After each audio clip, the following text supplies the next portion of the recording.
এই জিনিসটা আমি মানতে পারতাম না। যখনই কোনো ডিসিশন নিতে চিন্তা করতাম তখনই ভাবতাম যে আমার মেয়েটা তো বাবা ছাড়া হবে, সে তো বাবা ডাকতে পারবে না। এইটা ফ্যামিলির সন্তানরা আসলে জানে যে না, এটা ওরা করছিল এই জন্য যে আমি যেহেতু ওখানে যেয়ে থাকবো, আর ওরা 4 ভাই ওরা। আমার নাম হচ্ছে মোসাম্মদ পারুল। পারুল, বয়স কত এখন? বয়স 35। 35 বয়স। আপনি কোন জেলায় জন্মগ্রহণ করেছেন? নারায়ণগঞ্জ আমাদের জেলা। নারায়ণগঞ্জ। বর্তমানে নারায়ণগঞ্জে আছেন? না, আমি ঢাকায় থাকি। ঢাকায় থাকছেন। তো একটু ছোটবেলা থেকে আমরা শুরু করি, ধারাবাহিকভাবে আমরা শুনতে থাকি। জি প্লিজ। ছোটবেলায় আসলে তেমন কোনো ঘটনা নেই, গ্রামে বড় হয়েছি, সোনারগাঁতে লেখাপড়া করেছি। আচ্ছা যখন আমি ইন্টার পরীক্ষা দিই তখন আমার বিয়ের কথা হচ্ছিল। আচ্ছা, আপনার ফ্যামিলি সম্পর্কে যদি একটু জানি, আপনার বাবা কি করতেন? আমার বাবা জব করতেন, এখন কিছুই করেন না। ওই সময় কি কি ধরনের জব করতেন? একটা প্রাইভেট কোম্পানিতে ছোট্ট একটা জব করতেন। কয় ভাই বোন আপনারা? আমার 2 ভাই আর আমি একাই বোন। ওকে, মানে আপনি বড়? না, আমার বড় ভাই। 2 ভাই আপনার বড়? হ্যাঁ, না, এক ভাই আমার বড় আর এক ভাই মানে আমার আপনি ছোট। মেঝো? হ্যাঁ, মেঝো। আচ্ছা ঠিক আছে। ইন্টারমিডিয়েট পড়ার সময়টাতে আপনার বিয়ের কথাবার্তা চলছে? হ্যাঁ, তখন কথাবার্তা চলছে, মিন্স হচ্ছে আমার বড় ভাই তখন ঢাকায় থাকে। আচ্ছা। তো সেই ক্ষেত্রে আমার গ্রামেরই একটা ছেলে, আমার বড় ভাইয়ের ফ্রেন্ড, সেও ঢাকায় থাকে। তো ওনার যেখানে দোকান, মানে ওনার একটা ডিপার্টমেন্টাল স্টোর ছিল এখানে বিজনেস করতেন ঢাকাতে। হ্যাঁ, আচ্ছা। তো আমার ভাইয়া ওখানে যাওয়া আসা করতো আমার ফ্রেন্ডের দোকানে। তো ওখানে একটা ছেলে থাকতো মেসে। তো সেই ছেলেটা আবার পরিচিত আমার ভাইয়ের ফ্রেন্ডের সাথে। আচ্ছা। ভাইয়া তো মাঝে মাঝে যেত ওই দোকানে। তো সেই ক্ষেত্রে ভাইয়ের ফ্রেন্ড সেই ফ্রেন্ড আমার ব্যাপারে কথা বলছে ওনার সাথে, বিয়ের ব্যাপারে। তো আমি কিছু জানি না তখনও। ইন্টার পরীক্ষা দেওয়ার পর ঢাকায় চলে আসি বেড়াতে। আচ্ছা। আর মামার বাসায় চলে আসি বেড়াতে। তো হঠাৎ করে একদিন ওই ভাইয়া ফোন দিয়ে আমার ভাইয়াকে বলছে যে ছেলেটাকে তোমাদের বাড়িতে নিয়ে যাবো দেখার জন্য। তখন আমি জানি না সে আমাকে দেখতে আসবে। তো ভাইয়া রাতে বলতেছে চলো দেশে, বাড়িতে। বড় ভাই? হ্যাঁ, আমার বড় ভাই। জি। বাড়িতে চলো, যেতে হবে। তো আমি, আমার 2 মামাতো বোন ছিল ছোট ছোট, ওরা 2জন, ওদেরও পরীক্ষা শেষ। তো বলতেছে চলো যাই বাড়িতে। তো আমরা ওদেরকে নিয়ে গেছি। তো আমি যে বাড়িতে গেছি, আমি একটা মেহমান আসছে, তাকে আপ্যায়ন করতে হবে, কি করতে হবে, সেগুলো আমার কোনো কেয়ার ছিল না। আসছে আপনি তো জানেন না আসলে মেহমান কি কারণে আসছে বাসায়? সেটা ওরা আসছে রাত্রে, প্রায় 10টা বেজে গেছে তখন ওরা আসতে। আমরা আগে পৌঁছেছি, ওনারা পরে আসছে। তো সেই সময় আমি ঘুমাই গেছি অলরেডি, ঢাকা থেকে যে ঘুমাই গেছে। তো ওরা আসছে পরে আমার মা বলতেছে যে খাবার টাবার নিয়ে দাও ওদেরকে। তো খাবার দিলাম ওদেরকে, খাবার টাবার দিয়ে পরে আবার চলে আসছি। তো ওরা ওদিন রাতেই চলে আসছে, থাকেনি আর। তো এই দেখা আমাদের। তখন আপনি জানতেন না যে তখন আমি জানি না যে ওর ভবিষ্যতে সাথে কি হতে পারে? বিয়ের ব্যাপারে কথা হবে বা কিছু হচ্ছে। ওকে। তো ওদিকে আমাদের ফ্যামিলির সাথে কথা হচ্ছিল, ভাইয়ার সাথে আর কি। তো ভাইয়া ওকে এমনি চিনে, দোকানে আসা যাওয়া করতো, এতটুকু চিনে।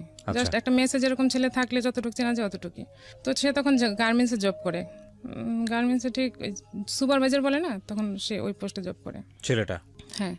তো স্যালারিও তেমন ছিল না, যাই হোক।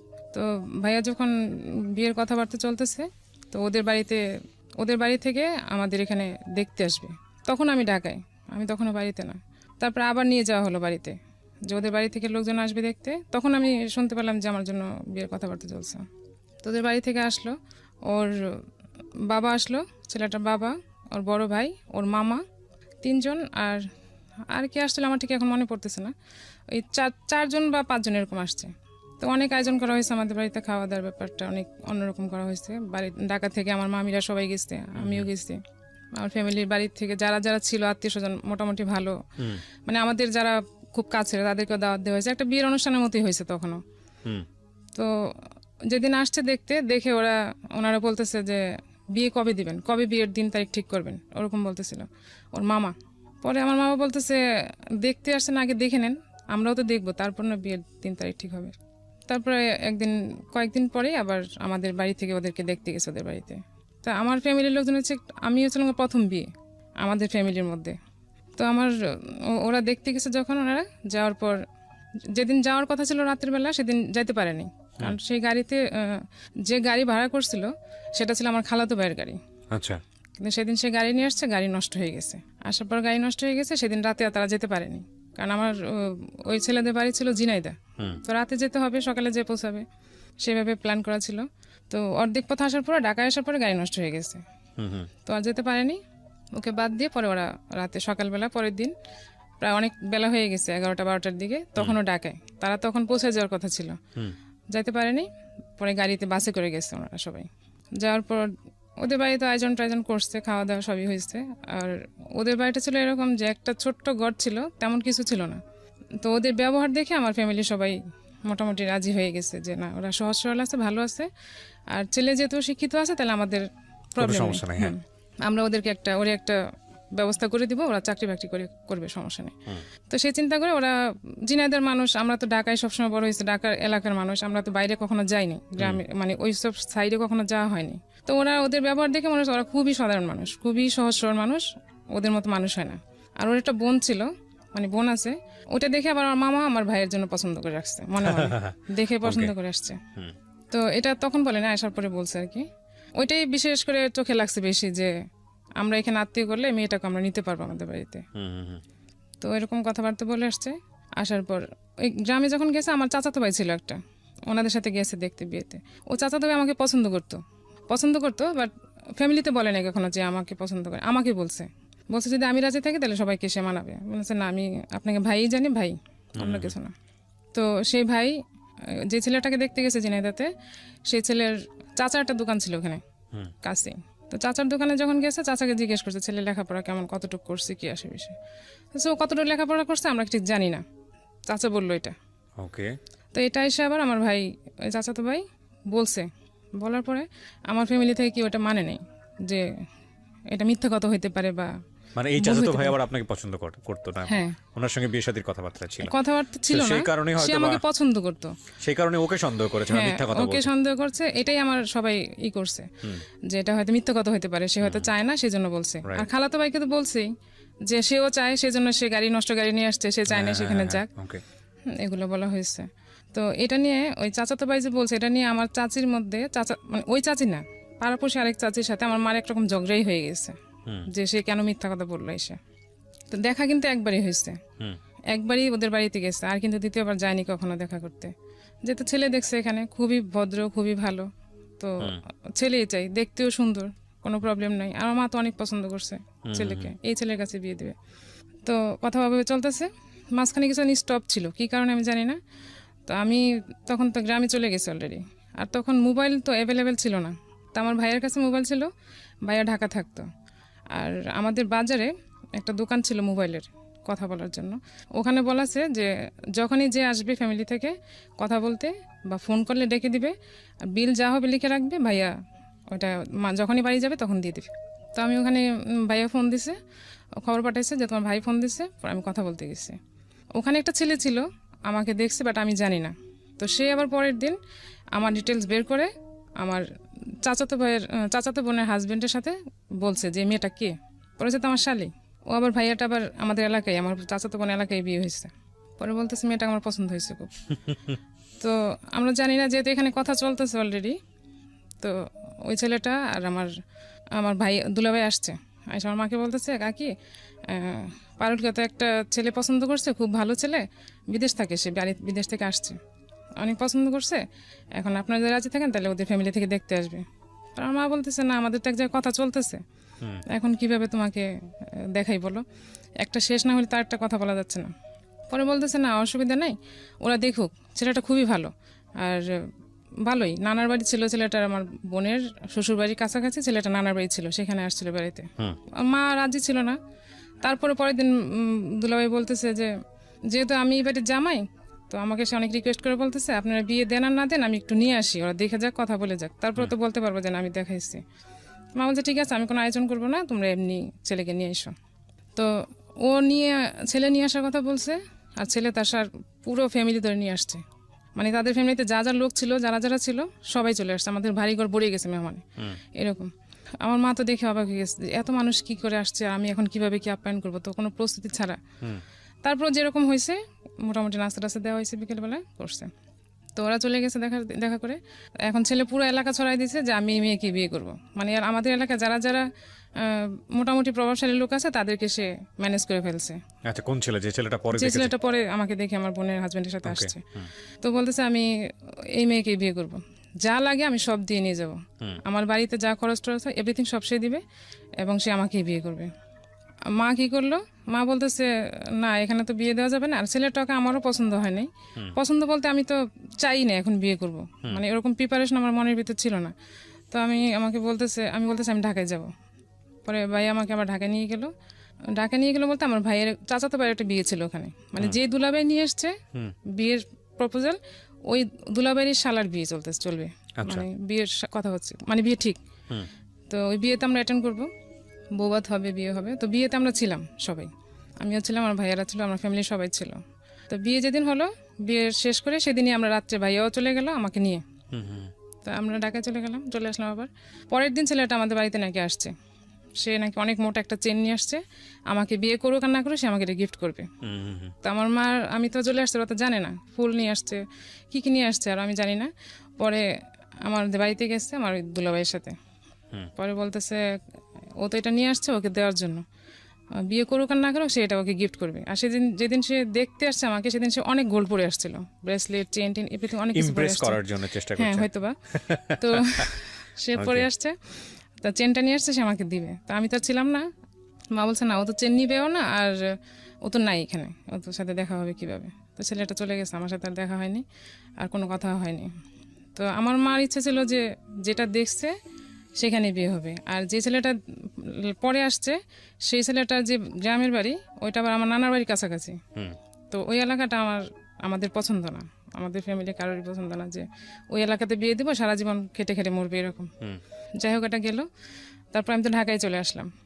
চলে আসার পর এদিকে বিয়ের কথাবার্তা টোটালি কমপ্লিট, এদিক দিয়ে জিনাইদার যে ছেলেটা তার সাথে বিয়ের কথাবার্তা কমপ্লিট হয়ে গেছে। তো আমি এর মধ্যে একদিন বলছিলাম ভাইয়াকে যে আমি গার্মেন্টসের ছেলে বিয়ে করবো না, যারা গার্মেন্টসে জব করে আমি এই ছেলে বিয়ে করবো না। তো ভাইয়া আমার সাথে কথা বলেনি সেদিন থেকে আর, যে কেন আমি কথা বললাম।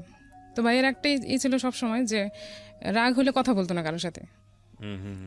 আর এই ভাইয়া আমাদের অনেক করছে ছোটবেলা থেকে, মানে আমার বাবার যেটা করার কথা ছিল সেটা আমার ভাইয়া করছে সব কিছুই।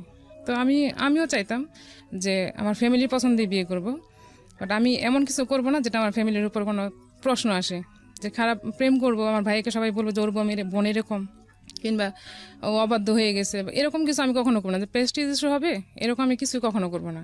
আর আমি চলছি সবসময় এরকম ভাবেই, মানে বড় ভাই ছিল তো সবসময় একটা ভয় ভিতরে কাজ করতো যে আমি একটা খারাপভাবে চললে আমার ভাইয়া তো সাপোর্ট এখানে সব কিছুর ঊর্ধ্বে, তো কানে যাবে, আর আমাকে তো কিছু না বললে, ওই যে না বলা, কথা না বলা, যে এটা আমার কাছে অনেক বড় একটা পেন, যে আমার কাছের লোকই আমার সাথে কথা বলবে না, এটা তো কথা বলে নাই। সেদিন অনেকটা রাগ হয়ে আছে যে আমি কেন এই কথা বললাম। তো আমার মামি বললো যে গার্মেন্টসে ছেলে আসলে তো ভালো হয় না, এটা তুমি, আমার ছোট মামি বললো যে এরকম ভালো হয় না। পরে আমি বলছি আমিও তো তাই বলছি যে বিয়ে করবো না, তুমি ভাইয়া তো কথা বলে না। যাই হোক, এখন আমার মামার ফ্যামিলিতে মামাই সব, মানে যা বলবে সব মামার কথাই সব হবে। আমার ফ্যামিলিতে ভাইয়া যা বলবে, মা যা বলবে, এরকম। আব্বা অতটা ফ্যামিলিয়ার ছিল না, সবসময় একটু সরল টাইপের আর কি, মানে সব ডিসিশন নেওয়ার ব্যাপারে অত ছিল না। তবে আব্বা এটা বলছিল যে আমার একটা মেয়ে আমি এত দূরে বিয়ে দিতে চাই না, ওই বিয়ে দিতে চাই না, এত দূরে বিয়ে দিতে চাই না, এটা একবার বলছিল। কিন্তু আমার ভাইয়া, আমার মা, ওদের জন্য ওরা আব্বা, মানে আব্বা যে কিছুটা ডিসিশন নেবে সেরকম ওরকমও না।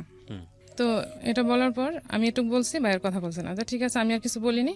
পরে ওই ছেলেটা নাকি আমার সাথে কথা বলতে চাইছে।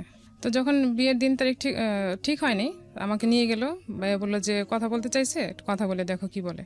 তো সে মেসে থাকতো, আমাকে মেসেই নিয়ে যাওয়া হয়েছে, মেসের পাশেই ছিল ছেলেটার সঙ্গে কথা বলার জন্য। হ্যাঁ, কথা বলার জন্য। ছেলেটা সেদিন দুপুরে সে লাঞ্চ করতে বাসায় আসবে, তখন আমি তার সাথে দেখা করব, মানে সে আমার সাথে জাস্ট কিছু কথা বলবে। তো আমাকে সে প্রশ্ন বলল যে আমাদের বাড়িতে ওই জায়গায় জিনাইদা আমাদের এরকম জায়গা জমি আছে, তারপর করতে হবে, হাল চাষ করে গরু পালে, এগুলা সব কিছু করতে হবে। আমার তো এমনিতে ওর পছন্দ না, বিয়ে করবো না বলে দিয়েছি। তারপরে আমি বলছি যে আমি এসব করতে পারবো না, আমি এসব করে অভ্যস্ত না, কারণ আমার ফ্যামিলিতে আমি কখন এগুলো করিনি। তো আর কিছু বললো না, এসব আপনি কি বিয়েতে রাজি? এখন আমি তো বলতে পারবো না যে আমি বিয়েতে রাজি না, কারণ আমার উপরে তো ভাইয়া। এখন আমি বলি না আর কিছু, আমি এটুকু বলছি যাতে সে বোঝা যায় যে বিয়েটা এখানে করা ঠিক হবে না, সে ভেঙে দিক। কিন্তু সে এটা করে নাই, সে আর কিছুই বলেনি। আমাকে একটা ডায়েরি গিফট করলো, ডায়েরির ভিতর তার একটা ছবি দিয়ে, এটা নিয়ে আসলাম। আসার পর তার সাথে তার কোনো কথাই হয়নি, আর ফোনও তো তখন অ্যাভেলেবেল ছিল না যে কথা হবে বা কিছু। তারপর বিয়ের দিন তারিখ ঠিক। তো ওদের বাড়িতে যখন আমাদের ফ্যামিলি দেখতে গেছিল, তখন ওদের যে বাড়িঘর দেখে আসছে, ওগুলো দেখে আমার মামা বলছে যে যেহেতু এখানে যদি বিয়ে হয় তাহলে আমরা একটা ঘর করে দেবো এখানে, যাতে ও এসে থাকতে পারে। আর মামা এটাও বলছে যে তুমি বউ কোথায় রাখবা বিয়ের পর। পরে ও বলছিল যে আমি যেখানে থাকবো বউ সেখানেই থাকবে। তো ও চাকরি করে ঢাকায়, তো ঢাকায় থাকা হবে, এই জন্য আরো দূরে দেওয়া হয়েছে, যে ওখানে তার থাকবে না। তো ঘর দেওয়ার কথা বলছে, কত টাকা দিবে, যা 2টা রুম করতে যা লাগবে সেরকম দিবে। বিয়ের দিন তারিখ যখন ঠিক হলো তখন সে টাকা চাইতে শুরু করলো ভাইয়ের কাছ থেকে, যে বাড়িতে কাজ শুরু করছে, এখন টাকা লাগবে।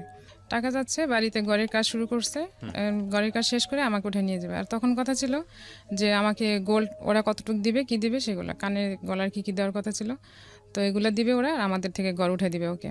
তো এর মধ্যে ওর বোনের একটা প্রবলেম হয়েছে, সেটা নাকি তার ওখানে কয়েকটা ছেলে তাকে ডিস্টার্ব করতেছে খুব, তো তাকে ওখানে রাখা সেভ হচ্ছে না। আমাদের তো বিয়ের দিন তারিখ ঠিক হয়ে গেছে, এটা আমার ভাইয়ের সাথে যখন শেয়ার করছে তখন ভাইয়া বলছে ঠিক আছে তাহলে আমাদের এখানে পাঠাই দাও, এখানে এসে থাকুক। তো এসে নিয়ে আসছে, সে এসে ডাকাচ্ছিল, মানে বিয়ের আগে এত কিছু? বিয়ের আগে সে তাকে পাঠাই দিছে। সে আমার মামার বাসায় ছিল কতদিন, তারপর আমাদের বাড়িতে। ওকে। তো ওর আচরণ এই দেখে, বোনটাকেই তো আপনার আত্মীয়ের আরেকজন হ্যাঁ। বিয়ে করার কথা? হ্যাঁ। ওকে। তো ও কথা না, মানে ওইভাবে তখন কথা প্রপোজ করা হয় না, মানে just- মেন্টাল থিংকিং হ্যাঁ, সেই সময় মেন্টাল থিঙ্কিং আর কি। যখন তো মেয়েটা জানে যে আমার ভাইয়ের জন্য তাকে পছন্দ করা হয়েছে, আমাদের বাসায় যখন আসছে তখন মামিরা দুষ্টামি করে এরকম বলছিল যে তোমাকে তো ওর ভাইয়ের জন্য পছন্দ করে আসছে, এরকম হাসাহাসি করে, আমরা জাস্ট বান্ধবীর মতো ছিলাম মামিদের সাথে, এরকম বলছে। তো ও তো মনে মনে ভাইয়াকে এমনি পছন্দ করে বসে আসছে। তো যখন এখানে চলে আসছে তখন তো সে আরো সিরিয়াস। তো আমার ভাইয়া ছিল একটু রিজার্ভ টাইপের, খুব রিজার্ভ টাইপের বলতে কি, মানে ইচ্ছা করে যে কোনো মেয়ের সাথে একবার পড়ে যাবে এরকম না, ভাইয়া ওকে বোনের মতো দেখে। ওকে। হ্যাঁ। তো আমাদের বাড়িতে যখন আসছে তখন সে বিহেভগুলো এরকম যে ও প্লেটে খাবে, খাওয়ার পর প্লেটটাও সরাবে না। ইভেন মানে এরকম না যে আমরা কোথাও গেলে তো একটু কার্টিসি করি, যে আমরা অন্তত এতদিন ধরে এখানে আসছি, আমার তো একটু দায়িত্ব থাকে যে আমি কি করব না করবো, কিন্তু সে এরকম ছিল না, সে একটু উগ্র টাইপের চলাফেরা ওরকম ছিল, দেখে আমার কাছে ভালো লাগেনি। সে ছিল অনেক দিন, প্রায় 20-25 দিন হবে ছিল, তারপর ওকে পাঠাই দেওয়া হয়েছে বাড়িতে, চলে গেছে। তো ওর ভাই টাকা চাচ্ছে ঘর উঠানোর জন্য, তো এদিক দিয়ে বিয়ের দিনও চলে আসছে। তো বাড়ির কাজ মোটামুটি হয়েছে, মোটামুটি বলতে শুধু ইট দিয়ে রাখছে, কোনো রকম জানলাও তৈরি করা হয়নি, সেগুলো তো আমরা জানি না, আর কেউ যায় না ওদের এখানে দেখতে। মানে তখন পর্যন্ত আপনাদের বিয়ের কোনো ধরনের কোনো ফর্মালিটিস হয়নি? না, বিয়ের শুধু ফর্মালিটিস মৌখিক কথাবার্তা? মৌখিক মানে দিন তারিখ পাকা হয়ে গেছে। এগুলো তো এক ধরনের যৌতুক।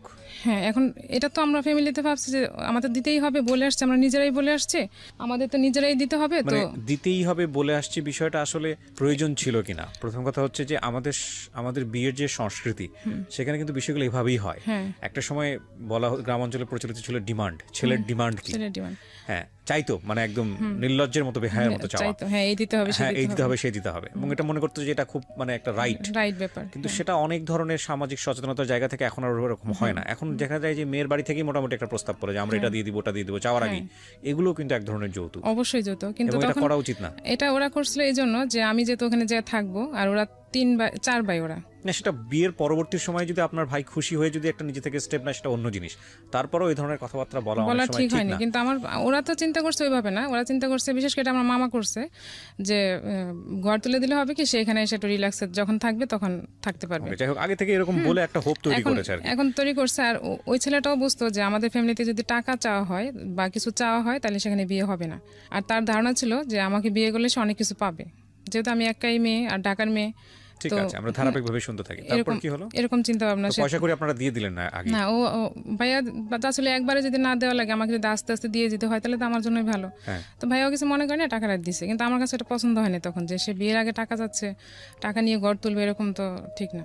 তো বিয়ের দিন চলে আসছে, তারিখ চলে আসছে বিয়ের কাছাকাছি, এখন বিয়ে শপিং করতে হবে। বিয়ের শপিং এর জন্য ভাইয়ের কাছে টাকা নিচ্ছে, ওই ঘরের টাকা দিয়ে সে শপিং করছে। বিয়ের দিন বলতে কি, আমাদের বিয়ের কাবিন করে রাখা হবে, আর সে পরে উঠায় নিয়ে আসবে, মানে ঘরের কাজটা পুরোপুরি কমপ্লিট হলে তখন সে উঠে নিয়ে আসবে। তো কাবিন করতে আসছে, সেখানে আমাকে শুধু দেওয়া হয়েছিল একটা নাকফুল, আর নাকফুল দেওয়া হয়েছে, হ্যাঁ নাকফুল আর একটা আংটি দেওয়া হয়েছিল। আপনাকে ওয়ার্ড কি দিয়েছিল, কি কি দিবে আপনাকে? ওকে দেওয়া হয়েছে, ওদের সাথে আমার ফ্যামিলির সাথে কথা হয়েছিল যে সে গলার আর হাতের কি কি যেন দিবে, আমার সঠিক মনে নেই এখন কি কি দেওয়ার কথা। এরকম কোনো ওয়াদা কি ছিল যে আপনাকে এত ভরি গোল্ড দিতে হবে বা এরকম ছিল? এগুলো বিয়ের ক্ষেত্রে ঠিক না। এগুলা মানে আমরা আমাদের সামাজিক রীতিতে এই জিনিসগুলো করে থাকি, বিশেষ করে এখন যে জিনিসটা খুব বেশি প্র্যাকটিস হয় সেটা হচ্ছে দেনমোহরের জায়গাটাতে। যদিও এটা নিয়ে অনেক ধরনের কথা আছে, তবে এটা এমন পর্যায়ে চলে গেছে যে এটা এক ধরনের বলা যেতে পারে শো অফের জায়গাটাও চলে গেছে, যে কত বেশি দেনমোহর ধরা যায়। যদিও এটা অনেক ক্ষেত্রে অনেকে মনে করেন লজিক, কারণটা হচ্ছে একটা মেয়ের যদি একটা আর্থিক নিশ্চয়তার জায়গাটা এটা, কিন্তু একটা ছেলের সামর্থ্যের জায়গাটাও তো অনেক বেশি চিন্তা করার প্রয়োজন। যাই হোক, সেগুলো আসলে অন্য ধরনের ডিবেট। তারপরে কি হলো? তারপর যখন সে না, এটা তখন ওরা বলছে যে তুমি কি দিতে পারবা, এরকম বলে না, তোমাকে এত দিতেই হবে, এরকম করে আমার ফ্যামিলি বলে। তো সে বলছে আমি এতটুক দিব, তো এতটুক দিবে, কথা হয়েছে। এখন বিয়ের কাবিনের দিন সে দিবে না, এটা উঠায় যখন নিয়ে যাবে তখন দিবে। তো কাবিনের দিন আসছে ওর ফ্যামিলি থেকে যারা যারা আসার, আমার বাড়িতে পুরাই একটা বিয়ের আয়োজন হয়েছে যেদিন কাবিন হবে সেদিন। আর সে যে সব শাড়ি কাপড় আমাকে দিয়েছে বিয়ের দিন, সেগুলো আমার কোনোটাই হয়নি, কারণ আমি আমার হাইট অনুযায়ী আমার সব কিছু অনুযায়ী আমার কোনোটাই ঠিক মতো হয়নি। সে সব এমন সব মার্কেটিং করছে যেগুলো নাকি শুধু বিয়ের শাড়িটা আমি কোনোরকম পরতে পারছি, কোনোরকম, মানে শাড়িটার দেখা যাচ্ছে বহরটা কম ছিল, জুতা যেটা নিয়ে আসছে আমার পায়ে লাগেনি, তারপরে এভরিথিং কোনো কিছু আমার ঠিক মতো হয়নি, কারণ ও শপিংটা ও একা করছে। হ্যাঁ, আর ছেলে মানুষ শপিং করলে যা হয় আর কি। তারপর বিয়ে হলো, বিয়ে হওয়ার দিন বলা হয়েছিল যে সে থাকবে, ওনারা মানে আসবেন আমাদের বাড়িতে, বিয়ে যেতদিন আমাকে উঠায় নিয়ে না যাবে। তো গ্রামের বিয়ে, তো বিয়ে হওয়ার পরে তারা বলতেছে থাক, সবাই যেহেতু বিয়ে যেহেতু হয়ে গেছে ছেলে থাক। তারপর সেদিন বিয়ের দিন তো সে রয়ে গেল, থাকার পর সেদিন খুব বৃষ্টি হয়েছে খুব রাতে, আর গরমও ছিল খুব, এপ্রিলে ছিল তো অনেক গরম ছিল, তো বিদ্যুৎ ছিল না। আর আমাদের বাড়িতে যে ঘর ছিল সেখানে আমাদের তো অনেক মেহমান আসছে, সবাই ছিল, তো আমাদের বাড়িতে থাকার কোনো ব্যবস্থা রাতে ছিল না। তো আমার চাচার বাড়ি আছে আরেকটা, আমরা সেখানে ছিলাম। তো আমার খুব ভয় লাগতেছিল যে একটা ঘরে এরকম অজানা একটা লোকের সাথে কিভাবে থাকবো, কিভাবে একদমই অচেনা। তো আমার খুবই ভয় লাগতেছিল। আমার প্রত্যেকটা মানুষের একটা ড্রিম থাকে না, আমরা কিন্তু একটা মানে ম্যাচিউর বলি বা একটা ইম্যাচিউর বয়সে সবার একটা স্বপ্ন থাকে না, বিয়ের স্টার্টিং সময়টা, যে মানুষটা আমার জীবনে আসবে সেই মানুষটাকে নিয়ে খুব সুন্দর একটা চিন্তা করা, এরকম একটা স্বপ্ন কিন্তু প্রত্যেকটা মানুষ, আমি যত জানি মেয়েদের মনে একেবারে টিনেজ বয়স থেকে শুরু হয় থাকে। হ্যাঁ, আমার ছেলেদের হয়তো অতটা থাকে না। আমার ছিল এরকম যে আমি এটা কখনোই চিন্তা করিনি আর মানতেও পারিনি যে বিয়ের প্রথম রাত আমি আমার বাবার বাড়িতে থাকবো। এটা খুবই আমার কাছে একটা কেমন জানি মনে হয়েছে। মানে এই কথাটা যারা ভিডিওতে দেখছেন বা রেডিওতে অনুষ্ঠানটা শুনছেন তাদেরকে এই কারণেই বলছি, যারা ভবিষ্যতে বিয়ে শাদী করবেন অন্তত মানে একটা মেয়েকে এই কথাটা জিজ্ঞেস করাটা খুব প্রয়োজন, যদি বিয়ের আগে এটা সম্ভব হয় কারোর পক্ষে, যে what is your dream actually, মানে যেই মানে বিয়ের প্রথম রাত এটা খুব গুরুত্বপূর্ণ, একটা মানুষের সঙ্গে জীবন শুরু করার প্রথম মুহূর্ত, এটা আসলে বিশেষ করে মেয়েদের একটা অনেক সুন্দর স্বপ্ন থাকে, অ্যাটলিস্ট তাদের ওই স্বপ্নটুকু পূরণ করা যায় কিনা ছেলেদের সাইড থেকে, এইটুকুর চেষ্টাটা করা। বাট লাকিলি আর আনলাকিলি আমাদের জীবনটা আসলে সবকিছু সবসময় কিন্তু পরিকল্পনা মাফিক আসে না, এবং খুব ইভেনচুয়ালি হঠাৎ করে চলে আসে, যেটা আমাদের চিন্তার সাথে কোনো রকমের মিলই থাকে না। অনেক সময় তো আমরা ওই ব্যাপারটা নিয়ে ডিসঅ্যাপয়েন্ট হই। আর এই রাতটা নিয়ে আমরা কথা বলতে চাচ্ছি এই কারণে যে this is a very special night, এবং এটা জীবনে একবারই আসে, তো সেই জায়গাটা থেকে এইটার যেই ড্রিম প্ল্যানটা থাকে সেটা আসলে পূরণ করা উচিত এবং চেষ্টা করা উচিত অন্তত। জি, আপনি যেটা বলছিলেন। তারপর তো বিদ্যুৎ ছিল না, তো অন্ধকার, সব বাড়িঘর তো সবই অন্ধকার, তো শুধু ক্যান্ডেল জ্বালানো হয়েছিল। তো আমার ভাবিরা বলতেছিল যে যাও, কিছু হবে না, ভয়ের কোনো কারণ নেই, এরকম বলতেছিল। কিন্তু আমি আমার ভিতর থেকে মানতে পারতেছিলাম যে আমার ভয় লাগতেছিল যে আমি কি করব, কি হবে, মানে এরকম একটা ভয় কাজ করতেছিল, মানে খুবই আমি ভিতর থেকে কাঁপতেছিলাম এরকম। তো যখন গেলাম তো আসার পর আমার হাত ধরছে, ওরকম না কোনো এই যে একটা প্রিপারেশন কিংবা একটা কিছু বলা করা ওরকম কিছুই না, জাস্ট আমার হাতটা ধরে দেখছি আমি খুব কাঁপতেছিলাম ভয়তে। তো বলতেছে এরকম কাঁপতেছো কেন? আমি বলছি আমার ভয় লাগতেছে, এটুকু বলছে, বলে আমি দূরে সরে বসে আছি, অনেক দূরে সরে গেছি। সরে যাওয়ার পর সে শুয়ে পড়ছে, শুয়ে পড়ার পর আমাকে বলতেছে বাতাস দাও পাখা দিয়ে, মানে অনেক গরম লাগতেছিল তখন। আপনাকে কমেন্ট করছে সে? হ্যাঁ, আমাকে বলতেছে বাতাস দাও, গরম লাগতেছে আমার খুব।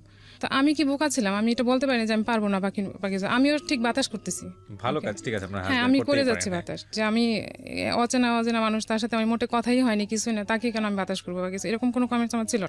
তো ও বলছে বাতাস করো, আমিও যতক্ষণ সাথে ছিলাম বাতাস করছে, ক্যান্ডেল নিভে গেছে, দেন আমি শুয়ে পড়ছি, ও ঘুমাই গেছে, আমিও শুয়ে পড়ছি। দেন সকালে বাসায় আসলাম আমাদের বাড়িতে এসে, তো মামির আমার সাথে দুষ্টামি করতেছিল এমনিতেই। তা আসলে ওরকম কিছুই না, আমাদের এখানে রীতি হচ্ছে যে জামাই পরের দিন বাজার করে এরকম, বা 2 দিন পরের দিন বা তারপরের দিন এরকম বাজার করার সিস্টেম। তো আমার বিয়ের দিন যারা আসছিল আমার আত্মীয় স্বজন, তাকে এত পরিমাণে সালামি দিছে, সে সালামিতে তার বাজার হয়ে গেছে, এত পরিমাণে সে সালামি পাইছে। তো পরের দিন সে বাজার করতে গেছে, বাজার টাজার নিয়ে আসছে, তো ওগুলো আমার মামারা এইসব মামিরা এইসব রান্না টান্না সব কিছু করছে। তো 2 দিন পর তো ওর তো চাকরি আসতে হবে, তারপরে মামিরা যখন চলে আসলো তখন আমাদের বাড়িতে আমরা থাকলাম, সেখানে আমরা আর কোনো কথাবার্তা ওরকম হয়নি তার সাথে আমার। তো ও চলে আসলো 2 দিন পর, আমি বাড়িতে রয়ে গেলাম।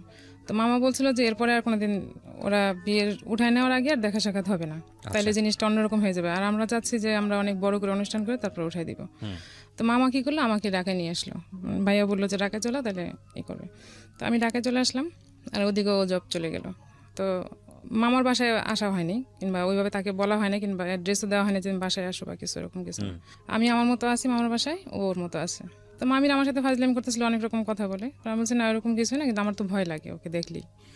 আমি তখন কেবল ইন্টার পরীক্ষা দিছি আর অত ছিলাম না। পরে বলতে আপনাদের সাথে বয়সের ডিফারেন্স কতটুকু ছিল? 6-7 বছর হবে। 6-7 বছর, ওকে। ঢাকায় ছিলাম। তো এপ্রিলে 5 তারিখে বিয়ে হয়েছে, তো 10 তারিখের মধ্যে আমি ঢাকায় চলে আসছি। আর 14 তারিখে মেবি ছিল, পহেলা বৈশাখ ছিল, 14 তারিখ সম্ভবত, সরি পহেলা বৈশাখ। তো বৈশাখে প্ল্যান করা ছিল, ওর বোন তখন ঢাকায়, আবার বিয়ে যখন আসছে তখন আসে যায়নি, ঢাকায় রয়ে গেছে। তো প্ল্যান ছিল যে সবাই মিলে ঘুরতে যাবে পয়লা বৈশাখের দিন। ঘুরতে যাবে, কে কার সাথে কীভাবে ঘুরতে যাবে। মামিরা যাবে মামার সাথে, মামাতো বোনরা, ভাইয়া আর ভাইয়ার যে ফ্রেন্ড ঘটক, সে ফ্রেন্ড আর আমার ননদ যাবে একসাথে ঘুরতে, আর আমি আর আমার হাজব্যান্ড যাবো ঘুরতে। তো সে আমাকে ফোন দিল ভাইয়ার মোবাইলে পয়লা বৈশাখের 2 দিন আগে, মানে 2 দিন আগে না 1 দিন আগে যেন, ফোন দিয়ে আমাকে জিজ্ঞেস করতেছে আমি তার সাথে কি ঘুরতে যাব, মানে ওরা যে প্ল্যান করছে আমার ফ্যামিলি থেকে, সেটা কি আমি যাব নাকি না হলে সে দেশে চলে যাবে। সে আমার প্ল্যানটা, ওর প্রশ্নটা ছিল এরকম যে সবাই তো প্ল্যান করছে ঘুরতে যাওয়ার জন্য, তুমি কি যাবা, নাইলে আমি বাড়ি যাব। কথাটা তো এরকম হওয়া উচিত ছিল না, রাইট? ডেফিনেটলি এটা আমার খুবই লাগছে তখন, কিন্তু যদি আমি এটা কিছু মনে করি না, কিন্তু আমার কাছে কিন্তু ভিতর ভিতর খারাপ লাগছে যে এরকম কেন হবে, কথাটা তো এরকম হওয়া উচিত না। তো আমি আর কিছু বলি না, আমি বলছি যে সবাই যেভাবে ডিসিশন নেয় আমিও সেইভাবেই যাব। তো পয়লা বৈশাখ দিন ভাই আমাকে বাইকে করে নামাই দিয়ে আসলো ওর মেসের কাছে, ওর ওখানে। তো ওখান থেকে আমরা ঘুরতে যাবো একসাথে। ও গেছে, আমি গেছি, ওর সাথে ওর 2টা ফ্রেন্ড। তো 2টা ফ্রেন্ডকে সাথে নিয়ে গেছে। আমরা প্রথমে গেলাম সংসদ ভবনে, নিয়ে যাওয়ার পর সে ওখানে ওদের সাথে খুব আড্ডা দিচ্ছে।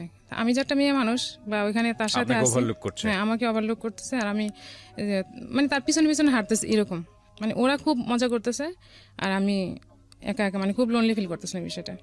তো এটা হ্যাঁ, তো আমি এটা এসে অ্যাকসেপ্ট করতে পারিনি। মামিদের সাথে বলছি যে মামি এরকম এরকম হয়েছে।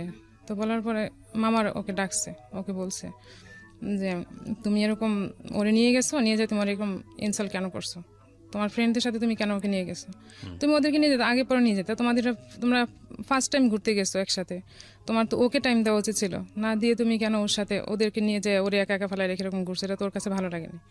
তো আমার কাকা আসছিল একটা, আমার ভাইয়া আর আমার মামা, তখন আমাকেও নিয়ে যাওয়া হয়েছিল না কি, গেছিলাম, হ্যাঁ আমিও গেছিলাম। তো ও সবার সামনে ওই ভাইয়ার ওই দোকানের পিছনে ওনার থাকার জায়গা ছিল, ওইখানে বসেই গল্প করা হয়েছে এটা, যে এই কথাগুলো হয়েছে। হ্যাঁ, যখন আমি পয়লা বৈশাখে তার সাথে দেখা করতে গেলাম, পাশে আরেকটা পরিচিত ওর ভাবি, মানে কথিত ভাবি আর কি, পাশে ছিল পরিচিত, ওনার রুমে নিয়ে আমাকে বসাইলো। তো ওখানে একটা মহিলা আমাকে দেখতে আসছে, খুব উৎসাহ নিয়ে আমাকে দেখতে আসছে। তো আমি তো আর চিনি না কাউরি ওখানকার।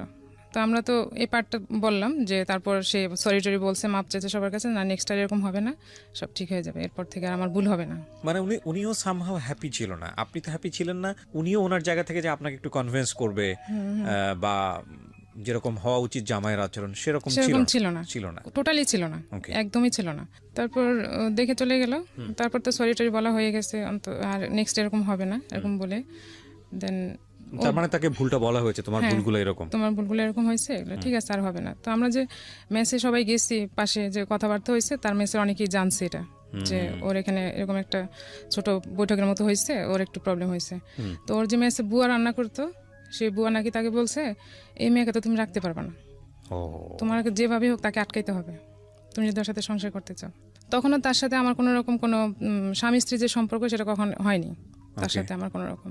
তো প্রায় বিয়ের তো 15 দিন হয়ে গেছে, এটা 15 দিন হয়ে গেছে। আমি ঢাকায়, ও ঢাকায়, আর বাসায় আসার তার নিষেধ, সে বাসায় আসতে পারবে না। এরকম বলার পরে সে মাথার ভিতরে এটা নিচ্ছে যে আমাকে তো তাকে আটকাইতে হবে। তখন আর কিছু বলেনি।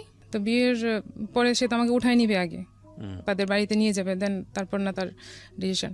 যাই হোক, এখন বিয়ে হচ্ছে, সে আমাদের বাড়িতে আসে নাই এর মধ্যে। আর বিয়ের পয়লা বৈশাখের পরে আরও 15 দিন, মেবি 15 দিন পরে সে একদিন ছুটি পাইছে অফিস থেকে। তো সে সম্ভবত ওই ঘটক ভাইয়াকে বলছে যে শ্বশুরবাড়িতে যাবে আমাকে নিয়ে। তো সে আমাকে বলছে যে আমাকে নিয়ে যাবে। তো আমাকে নিয়ে সে সেদিন মাসখানেক পরে আর কি বিয়ের, তো আমাদের বাড়িতে আসছে। সেদিন আসার পরে সে ছিল 2 দিন বাসায় থাকার পর, তার যখন ছিল তখন আমি বাড়িতে চলে আসছি একবারে, আর তখন আর ঢাকায় যাচ্ছি না, বাড়িতে চলে আসছে, কারণ ও প্রতি সপ্তাহে সপ্তাহে এখানে আসবে, ছুটি পাইলে সে আমাদের বাড়িতে আসবে। মানে সেরকম বলে নাই, তো সবাই চাচ্ছে এরকম আসুক, যেহেতু বিয়ে এখন উঠায় নিতে পারতেছে না, তাহলে এখন কি করবে, সে একটা প্রিপারেশনের দরকার উঠায় নেওয়ার জন্য। তো আমি বাড়িতেই রয়ে গেলাম, সে প্রতি বৃহস্পতিবার যাচ্ছে, এরকম প্রতি সপ্তাহে যাচ্ছে। পরে একদিন হঠাৎ করে ও চলে যাওয়ার পর আমি আমার বিছানার বালিশের নিচে একটা চিঠি পাই। চিঠিতে লেখা ছিল আমার নাম, মানে শিরোনামে আমি ছিলাম, মানে আমার নামটাই ছিল, কিন্তু ভিতরে যে কথাবার্তা সেগুলো আমার সাথে যায় না। কি লেখা ছিল? মানে সেরকম লেখা ছিল যে তার সাথে একটা মানে ব্রেকআপ হলে যেরকম কথাবার্তা হয় না, সেরকম কথাবার্তা লেখা, যে আমি তোমাকে এরকম পছন্দ করতাম, এই করতাম সেই করতাম, যে তুমি আমার সাথে এরকম করো আমি বুঝতে পারিনি, এরকম লেখা। আর যখন আমি চিঠিটা ও যাওয়ার পর বিছানা গুছাইতে গেছে, তখন যখন দেখলাম, তখন আমি এটার বুঝতে পারলাম না যেটা কাকে লেখা। লেখা তো আমার নাম, কিন্তু তার সাথে আমার রিলেশন তো এরকম না। তার সাথে আমার স্বাভাবিক সম্পর্ক, সে নাস্তা টাস্তা করে সকালবেলা খেয়ে দিয়ে তারপর বাসায় থেকে বের হলো।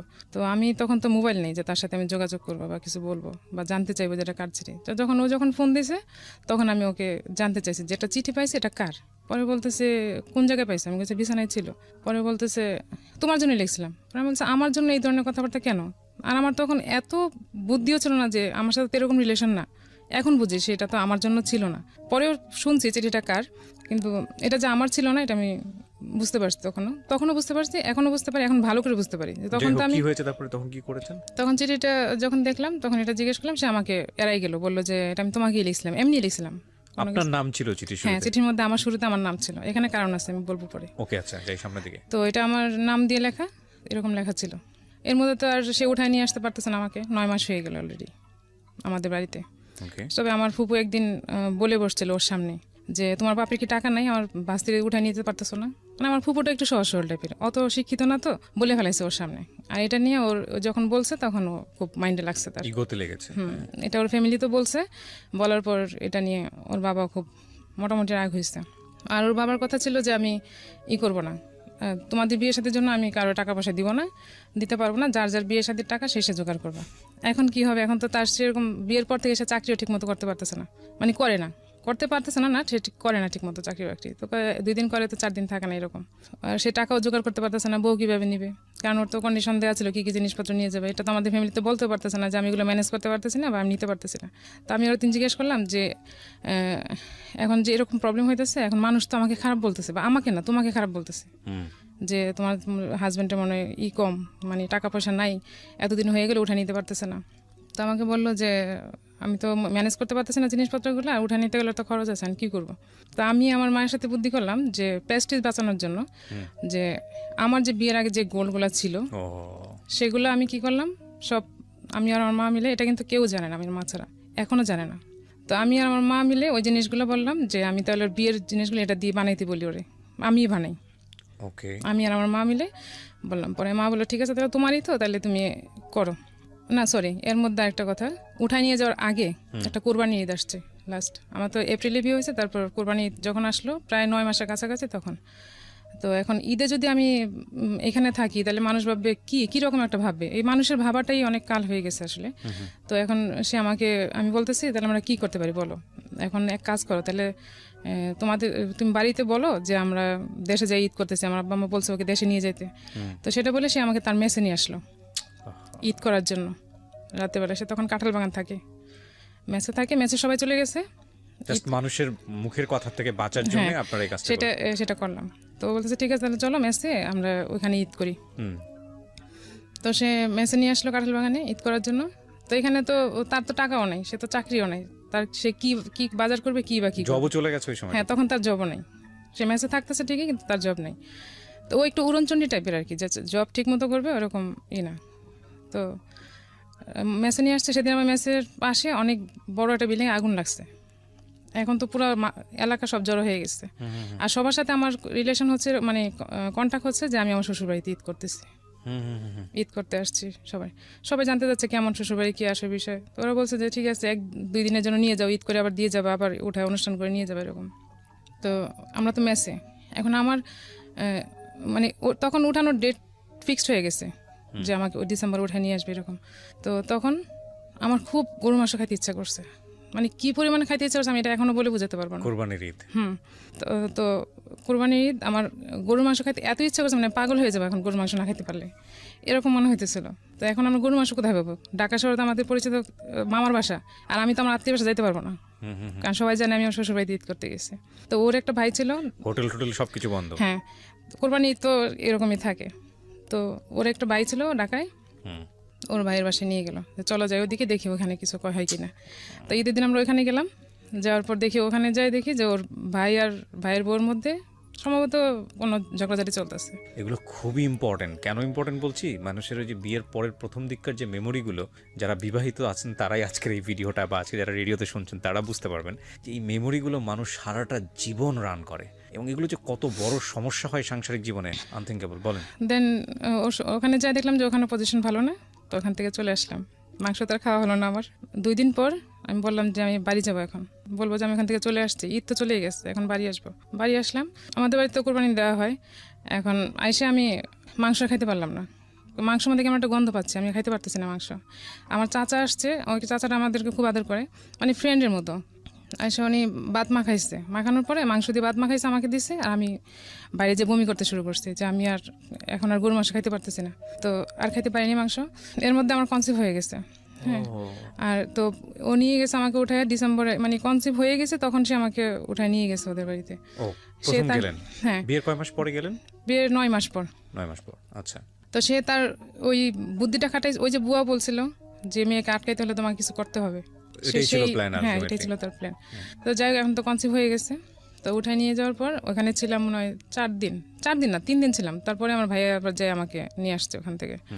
তো আমি তো ওখানে থাকবো না, এমনি তো থাকার মতো ওইরকম প্রিপারেশন হয় না। তারপর ওর চাকরি এখানে, আর আমার যেহেতু উঠায় নিয়ে গেছে, এখন তার ওখানে থাকার দরকার নেই, বাড়িতে এসে ছিলাম। তো তখন থেকে সে আর বাড়িতে যাওয়ার কথাও বলে না, ঢাকায় যাওয়ার কথাও বলে না, কিংবা আমি বাসা নিচ্ছে তুমি আসো এরকম কিছু বলে না। কোথায় রেখেছে আপনাকে? আমাদের বাড়িতে। আবার যখন এই যে বিয়ের 2 দিন পর যখন নিয়ে আসলো আমাকে, আবার তখন ওকে নিয়ে এসে এখন আর সে এখানেই আসা যাওয়া করে, বাট সে বাসা নিচ্ছে না। এখন আমার মা, আমার ফ্যামিলি বাসা নেওয়ার মতো সামর্থ্য ছিল ওর? তো জব, তখন জব করতেছে একটা, তখন জব করছিল। আচ্ছা, করতেছে তখন, তো বাসা নিচ্ছেও না, কিছু বলতেছে না। আমার মা তো বলতে পারে না যে তুমি মেয়েকে নিয়ে যাও, এটা তো মুখের উপর বলা যায় না। কেমন লাগে? হ্যাঁ, কেমন লাগে শুনতে। তা আমি মাঝে মাঝে বলতাম যে তুমি বাসা নাও বা কিছু, তখন সে বলতে ঠিক আছে বাসা নিবো না। তো আমিও তাকে একটু জোর দিয়ে বলছি যে বাসা নাও, আমি আর এখানে থাকবো না, কারণ এখানে থাকলে জিনিসটা ভালো দেখা যাচ্ছে না। সবাই আমাকে প্রশ্ন করে যে তোমার হাজবেন্ড বলছে ঢাকায় রাখবে, থাকবা। আর সবাই জানে আমাদের ফ্যামিলিতে যে আমার খুব ভালো জায়গায় বিয়ে হয়েছে, আমার খুব মোটামুটি ভালো জায়গায় বিয়ে হয়েছে। পরে বাসা নিল না, তারপর সে বলছে ঠিক আছে আমি বাসা দেখবো। তারপর আমরা রায়ের বাগে একটা বাসা নিলাম, এক রুমের একটা বাসা, টিনের চাল দেওয়া যে বাসাগুলো থাকে ওরকম একটা বাসা নিচ্ছে। তো বাসায় তো কিছুই নেই, থাকবো কিভাবে? জাস্ট একটা তোষক নিয়ে, না একটা চৌকি, ওই যে মেসেজে চৌকিগুলো ইউজ করে। 2002-এ বিয়ে হয়েছে, এটা 2003-এর ঘটনা, প্রথম দিকে। তো বাসা নিচ্ছে, ওখানে একটা জাস্ট একটা চৌকি ছিল, চৌকিতে একটা তোষক মতো, সে আগে যে মেসেজে বাসা যেটা ইউজ করতো, খাট না চৌকি, ওগুলো ওখানে নিয়ে আসছে। ওখানে তো কিছু কিছু জিনিসপত্র আমার ছোট ভাই আমাকে দিয়ে গেছে বাড়ি থেকে, যে নতুন সংসার, হাঁড়ি পাতিল টাতিল যা লাগবে এগুলো সে মা পাঠিয়ে দিচ্ছে। তো মা তো বিষয়টা জানে মোটামুটি, আমি তো মার সাথে শেয়ার করছি, আমার তো আর কারোর সাথে শেয়ার করার মতো ছিল না। তো মা বাড়ি থেকে সবকিছু পাঠিয়ে দিত, যা যা দরকার লাগতো, চাল থেকে ধরে সবকিছু এরকম পাঠিয়ে দিত, ছোট ভাইকে দিয়ে পাঠিয়ে দিছে। তো তখন অনেক গরম, যখনটা শুরু হয়েছে তখন অনেক গরম, যে সময়টাতে আমি বাসা নিচ্ছি। বাসে এত গরম ছিল, রাতে ঘুমাইতে পারতেছিলাম না গরমের জন্য, না ছিল ফ্যান, না ছিল মশারি। এখন কাঁথা গায়ে দিলে মশা, গরম লাগছে, মশা কামড়াচ্ছে মশারি ছাড়া। তো এরকম পরিস্থিতির মধ্যে ছিলাম। তো এর মধ্যে ভাই একদিন আসলো হঠাৎ করে দুপুরবেলায়, আমাকে ফোন দিয়ে। আসার পর ফোন ছিল না আমার কাছে, ভাই হঠাৎ করে আসছে। ভাই যখন ঘরে এসে বসছে তখন ভাই অজরে ঘামতে শুরু করছে। তখন ভাই বলতেছে এই ঘরে কীভাবে থাকতেছিস তুই? ভাইয়ের সাথে সাথে ফ্যান আর মশারি এগুলো কিনে দিয়ে গেছে আমাকে। যাক, ফ্যান মশারি দিয়ে গেছে, তো আমি মোটামুটি একটু রিল্যাক্স হয়েছি। তখন কিন্তু আমি কনসিভ করা অলরেডি 3 বা 4 মাস সম্ভবত। তো এই বাসায় মেম্বাররা জানতো বিষয়টা। ওকে। তো তখন আমি 4 মাস, আর বাসাটা নিচে 1 মাস এখানে ছিলাম। জানি এই বাসাতে আর থাকতে পারতেছি না, কি জন্য জানি না। জানি না, পরিবেশটা তো ভালো না। আর যে ঘটক ছিল, যে ওনার এক ভাই ছিল সেই এলাকাতেই কাছাকাছি, তো ওনার আবার ফ্ল্যাট বাসা ছিল, তো উনি 1 রুম সাবলেট দিছে আমাদেরকে। তো ওখানে আবার 1 মাস বাসায় ছিলাম। তো ওখান থেকে সে জব করে, আমি কি আপনার লেখাপড়া বন্ধ হয়ে গেছে? হ্যাঁ, তখন তো আমার লেখাপড়া বন্ধ হয়ে গেছে অলরেডি। বাসায় যখন সে আমাকে রেখে অফিসে যায়, আমি সারাদিন ঘুমাই, তখন আমি শুধু ঘুমাইতাম, আর ও রাতে আসার আগে রান্না করতাম, খাইতাম এই। তারপর একদিন হঠাৎ করে তার ট্রাঙ্ক থাকে না মেসের বাসায়, এরকম ট্রাঙ্ক ছিল একটা, ট্রাঙ্কের মধ্যে তার সার্টিফিকেট দেখতে পেলাম আমি। আর তার মধ্যে আবার তার বোন যখন আমাদের বাসায় ছিল, তখন আমি ওকে বলছিলাম একদিন, ওই যে আমার ভাই বলছিল যে ও লেখাপড়া কতটুকু জানে না, তখন আমি আমার ভিতরে হলো যে একটা লোক লেখাপড়া কতটুকু করে, তো এলাকার লোক জানার কথা, এলাকার লোক না যে তার চাচা, আইডিয়া তো থাকবে। তখন ওর বোনকে জিজ্ঞেস করছিলাম তোর ভাই লেখাপড়া কতটুকু করছিল, তো বলছে ভাইয়া তুমি ম্যাট্রিক পাস করছে এখান থেকে, আর ঢাকায় যে লেখাপড়া করছে কিনা আমি জানি না। তাহলে জিনিসটা তো পুরোই ডাউট মনে হয়েছে। তো আমি তার সার্টিফিকেট যেগুলো দেখলাম, তার ওটুক সার্টিফিকেটই দেখছি, এসএসসি, আর বাকিগুলো দেখছি শুধু ফটোকপি। আপনি ইন্টারমিডিয়েট পাস করে বিয়ে করেছেন? হ্যাঁ, আমার ইন্টারমিডিয়েট না, আমি পাস করতে পারিনি তখন, মানে আপনি পরীক্ষা দিচ্ছিলেন হ্যাঁ এরকম পরীক্ষা, হ্যাঁ এমন মোমেন্টে পরীক্ষা হয়েছে। তো আমি সার্টিফিকেট যেগুলো দেখলাম একটাই শুধু অরিজিনাল সার্টিফিকেট দেখলাম, আর বাকিগুলো শুধু ফটোকপি করা দেখলাম ওগুলো, আর বাকিগুলো দেখিনি। তাই আমি একদিন জিজ্ঞেস করলাম যে তোমার সার্টিফিকেট একটা, বাকিগুলো কোথায়? পরে বলতেছে আছে। আমি বলতে তুমি আমার সাথে মিথ্যা কথা বলছো, তোমার সার্টিফিকেট নাই। সেই জিনিসটাকে হাসি উড়াই দিল। তা আমি ভাইকে বলছি, ফ্যামিলিতে বলছি যে ওইরকম লেখাপড়া করে নাই, কিন্তু বলছি লেখাপড়া করছে। পরে ভাই বলছে না আমি তো ওর সার্টিফিকেট দেখছি, ওই যে ফটোকপি দেখছি, ভাই তো আর জানে না যে এগুলা ভুয়া হইতে পারে। আমাদের তো এরকম টেন্ডেন্সি ছিল না যে ভুয়া জিনিস দিয়ে এরকম কিছু করতে পারে বা কিছু। তো ওগুলো ওরা বলছে যে না আমি দেখছি, ওর কাছে চাকরির জন্য অ্যাপ্লাই করছে, ওগুলো তো দেখছি। তো ওইটা আমার সাথে স্বীকার করলো না। তো এখন আর কি বলবো, এখন বেশি ছড়াইতে গেলে জিনিসটা আমার উপরই আসতেছে, কারণ আমার হাজবেন্ড, তারপর আমার এদিকে আমার বাচ্চা হবে অলরেডি। এগুলো তো আমি কারোর সাথে বলে আমার প্রেস্টিজে লাগতেছে। এখন আমিও চুপ হয়ে গেলাম, আমি আর কিছু বলছি না। সে তো জব করতেছে করুক। তো ওখানে 1 মাস ছিলাম, থাকার পরে আবার ভাইয়া বলতেছে তোদের এত প্রবলেম, তো ঠিক আছে আমি তো ঢাকায় বাসা নিব, আমি ঢাকায় থাকি, তুই এক কাজ কর আমাদের সাথে থাক দুজনেই, আর বাসা ভাড়াটা যা লাগে আমি দেবো, ওকে বল চাকরি করে যা করবে সব যেন ও এখন জমাই নিতে পারে, এখন তোদের কোনো খরচ লাগবে না, আমি থাকবো যেহেতু আমার সাথে থাকবে। তো ভাই একটা বাসা নিল, ওই বাসায় আমরা উঠলাম। তো ওই 2 মাস ছিলাম ওর সাথে বাইরের বাসায়। তারপরে এই বাসায় আসলাম, আসার পর ও চাকরি আবার চলে গেছে। ও শুধু ঘুরতেছে খাইতেছে, কারণ ভাইয়া সব করতেছে। ভাই প্রতিদিন বাজার টাজার যায়, এভরিথিং যা লাগে খুব অড লাগে না দেখতে, বিষয়টা লাগে না, খুব খারাপ সেটাই। লাগে কিন্তু। এখন সে সব করতেছে। তাকে আমি বলেছি আমি জব করো, চেষ্টা করবো কিছু। ও চেষ্টা তো করতেছে, না হলে কি করবো, কারণ ও হচ্ছে গা ছেড়ে দিয়ে চলা আর কি রকম। তো এর মধ্যে যখন আমার 8 মাস বেবি হবে, তখন হঠাৎ করে একদিন উধাও হয়ে গেছে। আমার ভাইয়ার যে ড্রয়ার ছিল টাকা রাখার, সেখান থেকে টাকা নিয়ে সে চলে গেছে। কোথায় গেছে তার কোনো খবর নেই, কারণ তখন তো মোবাইল ছিল না, আর সে কারোর সাথে যোগাযোগ করে না। যাওয়ার পর আমি এতটাই মেন্টালি অসুস্থ হয়ে গেছিলাম যে আমি এখন কি করব, মানে কাকে বলবো, কি করব। ভাইয়া ছিল, ভাইয়াকে বলছি, ভাইয়া তো জানি যে ভাইয়ের কাছে এরকম গেছে। তখন ওরে খুঁজে পাওয়ার তো কোনো ওয়ে নেই, যে কোথায় খুঁজে পাবো কিছু। তো ওদের বাড়িতে জানানো হলো ওকে খুঁজে পাওয়া যাচ্ছে না, ওকে বাড়ি গেছে কিনা কি আসলে, না ওখানেও যায়নি। সে আমাদের সাথে কারোর সাথে যোগাযোগ করছে না। আমি অজরে কান্নাকাটি করতেছিলাম যে আমি এরকম কখনোই দেখিও নাই, শুনিও নাই কোনো দিন। আর আমার এরকম পরিস্থিতি, সে কিভাবে এরকম একটা কাজ করলো, সে কি মরে গেল, তাকে কেউ নিয়ে মেরে ফেললো, মানে এইসব চিন্তা ভাবনার ভিতরে, যে সে নিজে থেকে পালাই গেছে কিংবা সে ইচ্ছা করে যোগাযোগ করতেছে না, এটা আমার ভিতরে, হ্যাঁ এটা আমার ভিতরে কাজ করতেছে যে সে তাকে কোনো বিপদে পড়লো কিনা, কিছু হইলো কিনা, আমি এখন কি করব, এরকম অজরে কান্নাকাটি করতেছি। প্রায় 15 দিন পর, মেবি 15 দিন না 12 দিন পর সে যোগাযোগ করে সে, তখন তো তাকে পাওয়াটা হয়েছে আমাদের কাছে সবচেয়ে বড় ইস্যু, যে তাকে খুঁজে পাওয়া গেছে। এটা সে আসলো বাসায়। তো ভাইয়া তার সাথে রাগ করে কথা বললো না। তো আমি জিজ্ঞেস করলাম কই গেছিলাম, কি করছো? পরে বলে যে চাকরি খুঁজতেছে সেই, মানে কিছু বললে সেটাকে এড়াই যেত। তো এটা তো আমাকে না বললে আমি আর জানবো না সে কোথায় গেছিল, কি করতেছিল। তো গেলো, ফার্স্ট টাইম এটা গেল। তারপর আমার মেয়ে হলো, সিজারও হলো মেয়ে। তারপর মেয়ে হওয়ার পরে তখন তো তার কাছে কোনো টাকা পয়সা নেই, চাকরিও নেই, সব কিছু আমার ভাইয়া করলো আর মামা করলো, মানে হসপিটাল যত খরচ আসছে এভরিথিং সব কিছু করলো। ইভেন তাকে গাড়ি ভাড়া পর্যন্ত আমরা ফ্যামিলি থেকে দেওয়া হয়েছে। তো সব কিছু করার পর ওদের ফ্যামিলি থেকে যেদিন আমি হসপিটালে ভর্তি হব, সেদিন আমি ওর ফ্যামিলিতে সবাইকে বলছি যে আমার জন্য দোয়া করতে, কিংবা কী হবে আমি তো জানি না, কি হইতে পারে না হইতে পারে। ওরকম মোমেন্টে আমি দোয়া নেওয়ার জন্য সবাইকে ফোন দিছি। ফোন দেওয়ার পর ঠিক আছে যাও, কথাবার্তা হয়েছে। কিন্তু হসপিটালে থাকা অবস্থায় আমি যে কয়েকদিন ছিলাম, একটা লোক আমাকে একটা ফোন দেয়নি যে তুমি কেমন আছো, কি আসো এই বিষয়, বা বাচ্চা কেমন আছে, তোমার শরীর কেমন আছে, কেউ না। ওর সাথে কথা হয়েছে হয়তো বা, আমি জানি না, ও ফোন দিলে হয়তো কথা হয়েছে, বলে যে কথা হয়েছে, জানাইছি বাড়িতে। তো যা কথা হয়েছে, এখন ওরা আর আসে না কেউ দেখতে, যে মেয়ে হয়েছে নাতিন হয়েছে যাই দেখতে যাই। তো আমার কাছে মনে মনে ভাবছি যে আমার শ্বশুর মেয়ে পছন্দ করে না, সম্ভবত ওর মেয়ে হয়েছে দেখে সে খুশি না, সেজন্য বোধহয় আসে না। তো আমি বাসায় আসার পর বললাম যে ওনারা কেন আসে না, সবাই তো প্রশ্ন করে যে দাদা দাদি কেন আসতেছে না দেখার জন্য। তো বলতেছে বাড়িতে ঝামেলা, থাকার লোক নাই, কিছু না, এখন ওরা তো গরু টরু পালে, এই জন্য আসতেছে না। আচ্ছা আসবে না পরে। তো এরকম করতে করতে ওর দাদি আসলো, মানে আমার শাশুড়ি আসলো সম্ভবত 3 মাস পর, এরকমই হবে, 2.5-3 মাস পর, আমার ঠিক মনে নেই। আসার পর উনি ছিল আমাদের বাসায়। তখনও সে আমাদের বাসা থেকে থাকতেছে, এর মধ্যে সে আবার একদিন পালাই গেছে, ওর মা থাকা অবস্থায় আবার চলে গেছে কোথায়। এখন আমার শাশুড়িও কাঁদে, আমিও কাঁদি, মানে একই অবস্থা। শাশুড়ি বলতেছে আমি তো আগে ভাবতাম যে হয়তো তোমার সাথে ঝগড়া টগড়া করে গেছে বা কিছু হয়েছে আগে যখন গেছে, কিন্তু এখন তো দেখলাম সে ভালো মানুষ, ঘর থেকে গেল, এখন কেন এরকম করতেছে, কি জন্য গেল, কোথায় গেল, কোনো খোঁজ খবর পাওয়া যাচ্ছে না। মানে আমি তাহলে এক কাজ করি, বাড়ি যাই আমি কবিরাজ টবিরাজ দেখি যে ও কোথায় আছে, কিছু পাওয়া যায় কিনা, মানে হঠাৎ করে হারিয়ে যাচ্ছে। হ্যাঁ এরকম যায়। তো এই যে কান্নাকাটি করি, খুঁজে পাওয়া যাচ্ছে না, ফোন টোন নাই।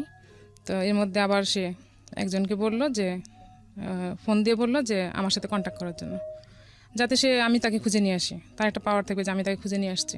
ঠিক আছে, তো আমি আর আমার ছোটো ভাই আর আমার মেয়ে ছোট তখন, তাকে নিয়ে আমি গেলাম তাকে নিয়ে আসতে। তো সে নাকি ওখানে একটা জায়গায় মেসে ছিল, থাকার পর তাকে ওখান থেকে নিয়ে আসলাম।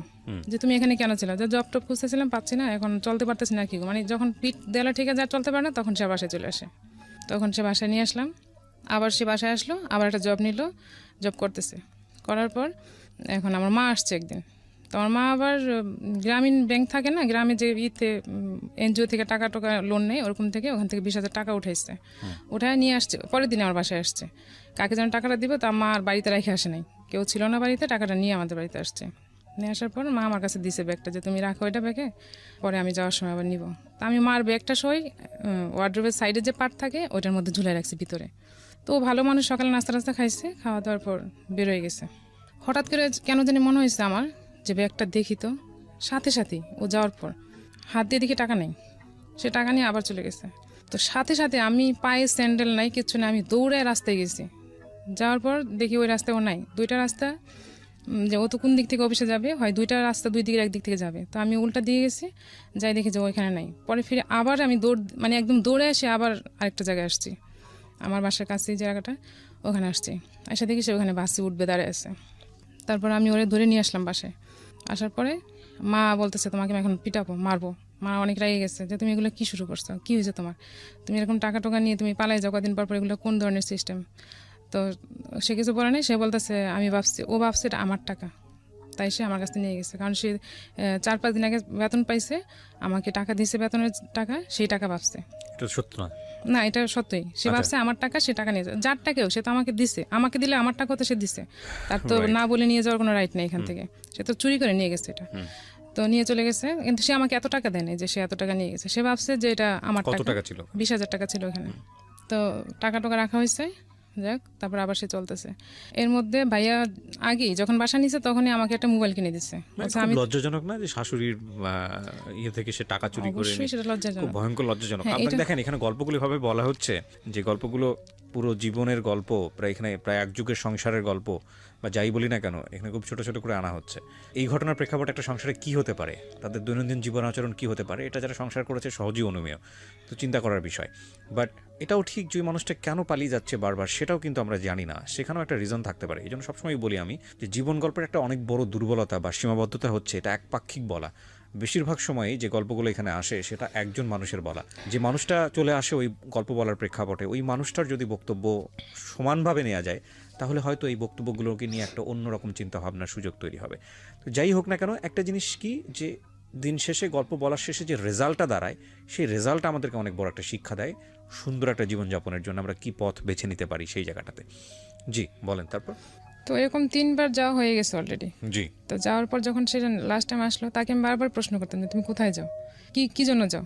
তো সে বলে যে আমি নিজেও জানি না কেন যাই, কি করি, কোথায় যায়, সে আমাকে এক্স্যাক্টলি বলে না সে আসলে কোথায় যায়, কি করে। তো এর মধ্যে যখন বাসায় আসলো, তখন বাইরে একদিন কথায় কথায় বেরোলো যে ওই যে মেয়ে মহিলা যে আমাকে দেখতে আসছিল মেসে, বউ, যখন আমি ফার্স্ট টাইম গেছিলাম, আর চিঠি, সেই চিঠি ওই মহিলার, তার সাথে নামও কি পারুল ছিল? হ্যাঁ, ওই মহিলার নাম ছিল পারুল। ওনার তখন 2টা বেবি, ওনার হাজব্যান্ড মারা গেছে, উনি একটা পরিচালকের ওয়াইফ, হ্যাঁ, ওনাকে মেরে ফেলা হয়েছে। তো ওর সাথে ওর ফিজিক্যাল রিলেশন ছিল, পরকীয়া ছিল ওর সাথে। তো এটা সে আমার সাথে স্বীকার করতে পারে, নিজে থেকেই বলছে যে সেদিন ওর নাম এরকম ছিল, ওর হাজব্যান্ড এরকম মেরে ফেলছিল, অনেক বড় পরিচালক ছিল, ওর সাথে আমার রিলেশন ছিল, ওর বাসায় আমি প্রায়ই যেতাম। তো এখন বলে আমি শুনে তার কিছু করতে পারছি না, বাট আমি শুনলাম। যেতাম মানে এটা কি বিয়ের আগের ঘটনা বলছে? হ্যাঁ, বিয়ের আগে তার সাথে সম্পর্ক ছিল। এখন বিয়ের পরেও সম্ভবত ছিল, কিন্তু আমি তার জানি না, এটা তো আমাকে পরে বলছে, সেটা নিয়ে বলার দরকার নেই, আমি তো জানি না। হ্যাঁ, তবে পরে ছিল যখন আমার মেয়েটা হয়, তখন সে নাকি তার বাসায় গেছিল, আমাকে বলছে পরে। তো এর মধ্যে তো 3-4বার যাওয়া হয়ে গেছে। তো বাসায় যে একটা ফোন ছিল আমার, যে ফোনটা আমার ভাই আমাকে কিনে দিয়েছিল বাসায় ইউজ করার জন্য, সেই ফোনটা ওই চালাইতো বেশিরভাগ সময়। তো সে ফোন দিয়ে একটা বিজ্ঞাপন দিচ্ছে, বিজ্ঞাপন বলতে একটা ফোন আসছে হঠাৎ করে একদিন, মানে আমার পুরো স্টোরিটা আপনি আমাকে জানেন যে ঘটনাটা কি হয়েছে। হ্যাঁ, আমি বলি ওকে। ও আমাকে যখন বাসায় যখন এরকম ঝামেলা চলতেছিল তোর সাথে, তারপর আমি ওর কাছ থেকে মোবাইলটা নিয়ে নিছি, যেহেতু এটা তো আমার ভাই আমাকে কিনে দিছে, তুমি ইউজ করার দরকার নেই, আমাকে দিয়ে দাও মোবাইল। তো সে রাগ করে আমাকে মোবাইল দিয়ে দিছে। তো সেদিন রাতে একটা ফোন আসছে একটা মহিলার, ফোনের পাশে মহিলা আমাকে বলতেছে আপনি কে? আমি বলছি আপনি কে? পরে বলছে যে এই মোবাইলটা যার আমি তাকে চাই। এই মহিলা আমাকে বলতেছে, আমি বলছি মোবাইলটা আমার। বলছে না এই মোবাইল তো আপনার না, আমি তো অন্যজনের সাথে কথা বলছি মোবাইল দিয়ে। হ্যাঁ, তো ওর নাম বলতেছে। পরে আমি বলতেছি হ্যাঁ ওনার সাথে আপনার কিসের রিলেশন? পরে বলতেছে আপনি ওনাকে জিজ্ঞেস করেন। বলছে ওনাকে জিজ্ঞেস করবো না, আপনি আমাকে বলেন। পরে বলতেছে ওনাকে ফোন দেন। পরে আমি বলছেন ওনাকে দেওয়া যাবে না, আপনি আমাকে বলেন, আমি ওনার ওয়াইফ। পরে বলতেছে আপনি ওয়াইফ মানে? উনি তো কয়েকদিন আগে আমাকে পেপারে বিজ্ঞাপন দিচ্ছে পাত্রী চাই বলে। তাহলে আপনার ওয়াইফ থাকলে উনি কেন এরকম বিজ্ঞাপন দিল? আপনার হাজব্যান্ড কীরকম? পরে আমি বলছি আমি তো এ ব্যাপারে জানি না যে ও কেন দিচ্ছে বা কী আসে বিষয়, আপনি কি ওনার সাথে কথা বলেন? তো হ্যাঁ উনি তো আমাকে বলছে উনি বিয়ে করবে। তো আমি বলছি আচ্ছা ঠিক আছে, আমি তো জানি না, তো আমি যখন ফোন দিবে তখন আপনি আমাকে কথাগুলো বলবেন। আচ্ছা ঠিক আছে, আপনি কিভাবে এই লোকের সাথে সংসার করতেছেন যে এই লোক আপনার সাথে এত বড় প্রতারণা করতেছে?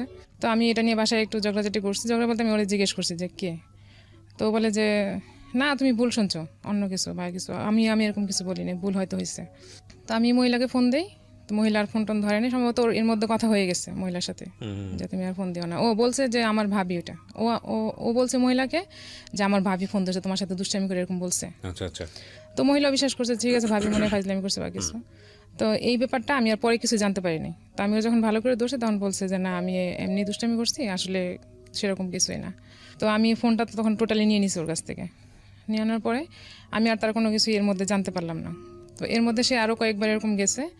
তো যাওয়ার পরে এখন কি করব কিছুই বুঝতে পারতেছি না যে আমি এখন কি করা উচিত। না কিন্তু তখন তো আপনার সন্দেহ তীব্র হওয়ার কথা যে হ্যাঁ সন্দেহ তো হয়েছে। পুরা কেস আপনি জেনে গেছেন, হ্যাঁ। এর আগে একটা স্টোরি ছিল, এর মধ্যে পাত্রী চাই নামে একটা ঘটনা ঘটলো। এখন তো এরপরে যখন এই ধরনের হঠাৎ করে উধাও হয়ে যেত, নিশ্চয়ই বাড়ি ফেরার পরে খুব শান্ত পরিবেশ থাকতো না। হ্যাঁ না কি থাকতো না। করতেন আপনারা? ঝগড়াঝাটি করতেন? হ্যাঁ ঝগড়াঝাটি বলতে ওরকম কি তাকে আমি জিজ্ঞেস করতাম, কথা বলতাম না, কিংবা তার সাথে আমি মারামারি তো আর করতে যাইতাম না। জাস্ট আমি জিজ্ঞেস করতাম যে কেন তুমি আমার সাথে। তার সাথে আমার বিহেভটাও তো ভালো ছিল না তখন, আর তার প্রতি আমার রেসপেক্ট একদমই উঠে গেছে তখন, যে সে কন্টিনিউ আমার সাথে এরকম করতেছে। আর আমি বারবার সে এসে মাপ চাচ্ছে যে না আমি নেক্সট টাইম আর করবো না, এইবারই শেষ, আর করবো না, যা হয়ে গেছে মাপ করে দাও, এরকম বলতো।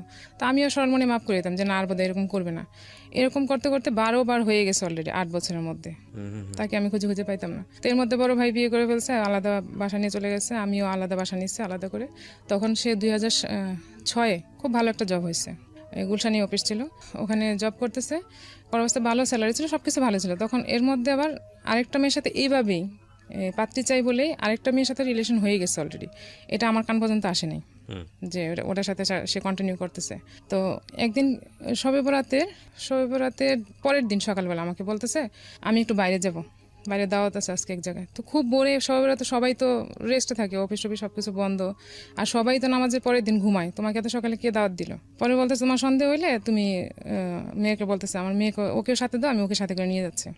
পরে আমি বলছি না ও যাবে না। বলছে তাহলে দাও, আমি নারায়ণগঞ্জ থেকে ঘুরে আসি, মানে আমাদের বাড়িতে যাবে, ওকে নিয়ে ওইখান থেকে ঘুরে আসি। পরে আমি বলছি না তোমার এত সকালে কই যে আমাকে বলতে হবে কার বাসায় যাবে তুমি, কে তোমার দাওয়াত দিছে? তো সে আমাকে বলতেছে না এটা না কেউ দাওয়াত দিছিল, যাবো না তুমি দাও। তো এর মধ্যে সে শাওয়ারে গেছে, যাওয়ার পর আমি ওর ফোন আসছে একটা, ফোন আসার পরে আমি ফোনটা রিসিভ করে কথা বলিনি, চুপ করে আসছি। চুপ করে আসার পর দেখে একটা মেয়ে কথা বলতেছে, হ্যালো তুমি কখন বেরোবা, এরকম বলতেছিল। তখন তো আমার সন্দেহ আরও বেড়ে গেছে যে মেয়ে মানুষ সাথে সকালে ফোন দিয়ে ওকে যেহেতু বলছে তাহলে তো অবশ্যই সে কোথাও ডেটিংয়ে যাবে, আমি সন্দেহ করবো দেখে মেয়েকে সাথে নিতে চাইছে। তো আমি আর দেইনি ওকে। তো আমি এটা নিয়ে ভালো করে ধরছি যে আমি এখন ফোন দিব, তুমি কথা বলবা, কি বলে আমি শুনবো, তাইলে বুঝতে পারবো যে তুমি আসলে কিছু করতেছো না। তখন যখন ফোন দিছে তখন মেয়েটা ওরে বলতেছিল যে আমি তো বের হয়েছি, তুমি কখন বেরোবা, কখন আসবে মিট করতে। কারণ সে তো বাধ্য হয়েছে আমার কথা শুনে যে তাকে কি হতে পারে এরপরে বাসার মধ্যে চিন্তা করে দেখেন। তখন তো আমার বাসায় মোটামুটি ঝগড়া চলতেছে, আমি বাসা থেকে বের হয়ে গেছি। আমি জীবনে কোনোদিন এত কাহিনী হয়েছে আমি বাসা থেকে কখনো বেরোই নাই। কারণ সে আমাকে বলছিল প্রথম দিন বলতে মানে বিয়ের পর সে আমাকে বলছিল যে বিয়ের আগে কি হয়েছে না হয়েছে আমি কিছু জানতে চাইবো না কোনোদিন, কিন্তু বিয়ের পরে যেন কেমন কিছু না থাকে, আর ঝগড়া করে কখনো বাসা থেকে বেরোতে পারবে না। তা আমার ফ্যামিলি তো কখনো আমাকে সাপোর্ট দিবে না যে ঝগড়া করে বাসা থেকে বের হয়ে যাব, আমার ফ্যামিলি আমাকে সাপোর্ট দিবে না কখনোই, এটা আমি জানি। তো আমি সেদিন মিরপুর ছিলাম তখন বাসায়, ওখান থেকে আমার মামি আছে একটা ওখানে থাকে, ওনার বাসায় চলে গেছিলাম রাগ করে, মেয়েকে রেখে চলে গেছিলাম। তো সে আর সারাদিন আমাকে ফোন দেয় নাই, ইভেন সে আমাকে খোঁজ নিতেও যায় না যে আমি আসলে কোথায় গেলাম, একটা ফোন আসে না। সারাদিন অপেক্ষা করার পর আমি মামাতে বোনকে বললাম তুই একটু ফোন দিয়ে জিজ্ঞেস কর যে আপু কোথায় আসছে। তো সে বুঝে গেছে যে আমি ওখানেই আছি। তো সে উল্টা ওকে বলে দিছে যে আমি এখন মেয়েকে নিয়ে জিনাইদে চলে যাব, ওরে ওখানে রেখে এসে আমি যা করার করব। মানে সে আমাকে ভয় দেখাচ্ছে মেয়ে, মানে এটা আমার দুর্বল পয়েন্ট, সে খুব ভালো করে জানে। তো সে মেয়েকে দূরে নিয়ে চলে যাবে, তাহলে তো আমার সাথে দেখা হবে না, আমি মেয়েকে ছাড়া থাকতে হবে। তো আমি আবার রাতে একাই চলে আসছি বাসায়। এসে আমি আর ওর সাথে কথাটা তো বলিনি, ওরকমই চলতেছে, শান্ত পরিবেশ, ওর সাথে কোনো ওরকমই হইতেছে না। তারপর আমি ওই মেয়েটার নাম্বারটা নিলাম, নেওয়ার পর আমি একজনকে লাগালাম যে মেয়েটা কে, তাকে বের করতে। তো মেয়েটাকে সে এরকম কথাবার্তা বলে মেয়েটার ডিটেলস বের করছে। বের করার পর সে একদিন ওই মেয়ের সাথে দেখা করতে যাবে, মানে আমার হাজবেন্ড দেখা করতে যাবে। সেদিন সেও বলছে, ওই মেয়েটাও বলছে যে ও কার সাথে দেখা করতে যাবে, কখন দেখা করতে যাবে। তো সেই অনুযায়ী আমিও গেছি, সে মৌচাকে আসবে দেখা করতে মেয়েটা, আমিও গেছি। তো যে লোকটাকে আমি লাগাইছি সেও আমাকে লোকেশন দিছে, সে অমুক জায়গায় ওরা বসছে, আপনি যান। তো আমি যখন মেয়ে ছোট, মেয়েকে নিয়ে গেছি, তো আমি আবার মৌচাকে ড্রেস বানাতাম তখন, তো ওখানে গেছি। যাওয়ার পরে এখন ও আমাকে দেখে ফেলছে দূরে থেকে, আমি ওকে দেখার আগে ও আমাকে দেখে ফেলছে। আমাকে দেখে সাথে সাথে ওরা দুজনে 2 ভাগ হয়ে গেছে, ভাগ হয়ে পরে চলে আসছে। তো আমি দেখি নাই, কিন্তু আমি যাকে লাগাইছিলাম ওদের বের করার জন্য, সে আমাকে বলছে ও তো ওই ব্যাংকের গলিতে ছিল, আপনি দেখেন নাই কেন। পরে যাই হোক আমি আন্দাজে ওকে বলছি এসে যে তুমি ওখানে কি করতে গেছো, কি জন্য গেছো, তুমি তো ওখানে যাওয়ার কথা ছিল না, তুমি কার সাথে ছিলা। ওই মেয়েটার নাম, আপনার মেয়ের বয়স কত তখন? তখন সে ছোট, তখন তার বয়স হবে 3 বছর হবে। তার মানে আপনার সংসারের বয়স সর্ব সকলে 3.5 থেকে 4 বছর। হ্যাঁ, 4 বছরে তো যতগুলো আপনি এভিডেন্ট পেয়েছেন, মানে আপনার কথা যদি সত্য হয়ে থাকে, তাহলে এই 4 বছরই তো আপনার সিদ্ধান্ত নিয়ে ফেলার কথা যে এই ওই যে মানুষটার আমি সঙ্গে- কি করব, আমার মেয়েটা বাবা ছাড়া হবে, এই জিনিসটা আমার মেয়েটার, এটা আমার বেশি ভিতরে কাজ করছে। আজকে যে গল্পটা এখানে প্রচার করছি, এটা শুধু একজনের স্টোরি না, এটা অনেক কমন একটা স্টোরি, অনেক কমন একটা স্টোরি।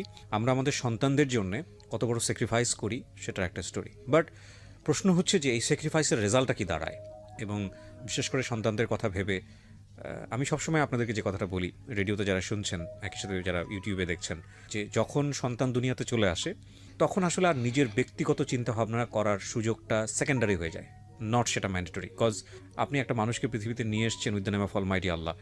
তো সেই মানুষটাকে আপনি, সে তো আপনার আদ্যপান্ত জেনে আসেনি, হ্যাঁ, তাকে আপনি নিয়ে আসার প্রসিডিউর মেনটেন করেছেন বলেই সে দুনিয়াতে এসছে। তার লাইফের রেসপন্সিবিলিটি কিন্তু আপনার, এবং আপনি কতটা ভালো থাকলেন, কতটা মন্দ থাকলেন, সেটা আসলে তার লাইফের ওপরে যেন কোনোভাবে ইফেক্ট না করে। সো ওই জায়গাটা থেকে বাবা মারা অনেক বড় স্যাক্রিফাইস করেন, অনেক বড় স্যাক্রিফাইস করেন। মূল কথা হচ্ছে যে স্যাক্রিফাইসেরও তো একটা এন্ডিং পয়েন্ট আছে, যে এর বেশি আর করা যায় না। তো যখন একটা মানুষ বুঝেই যায় যে একটা মানুষের সঙ্গে সারা জীবন থাকা মানে হচ্ছে সেটা সন্তানেরও ক্ষতি, কিংবা আমার তো ক্ষতি পরেই অবশ্যই আছে, তাহলে সেটা কত লেভেল পর্যন্ত স্যাক্রিফাইস হতে পারে, সেটা একটা বড় প্রশ্ন। আজকের এই জীবন গল্পের ডাইমেনশনটা হচ্ছে এই জায়গাটাতে, যে কারণেই আপনাকে আমি প্রশ্নটা করছিলাম।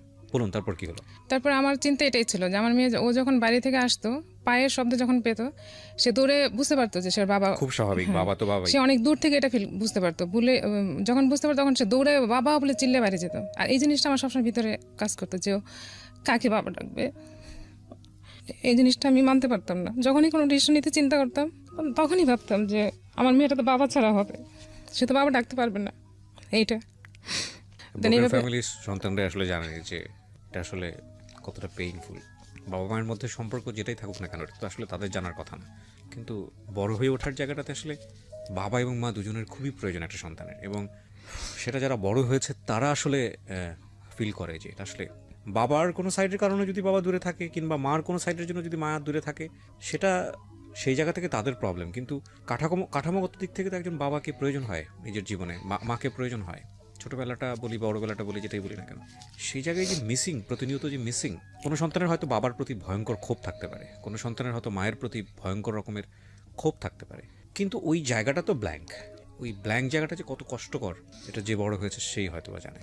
জি, আপনিও চিন্তা করছিলেন। হ্যাঁ, তারপর সে আবার তখন তো 4 বছর, প্রায় 4 বছর, মেয়ে 3.5 বছর, না 4 বছর হয়নি তখনও, 3.5 বছর এরকম হবে। তো আমি ওকে একটা স্কুলে ভর্তি করলাম। এর মধ্যে ওই যে মেয়েটার কথা বললাম, মেয়েটার বাড়ি ছিল বরিশাল, সে নাকি ওখানেও গেছে। তার মানে যে যখন পালাইয়ে যাইতো, এটা আপনি কিভাবে ফাইন্ড আউট করলেন? সেই বলতো। আচ্ছা, পরবর্তীতে যখন সম্পর্কটা ইজি হতো, শুনলাম যে ওর সাথে এরকম রিলেশন ছিল, সে প্রায় ওখানে গেছে। তার মানে যখন সে পালায় যাইতো, সম্ভবত ও বাইরে যেয়ে ওরকম থাকতো আর কি।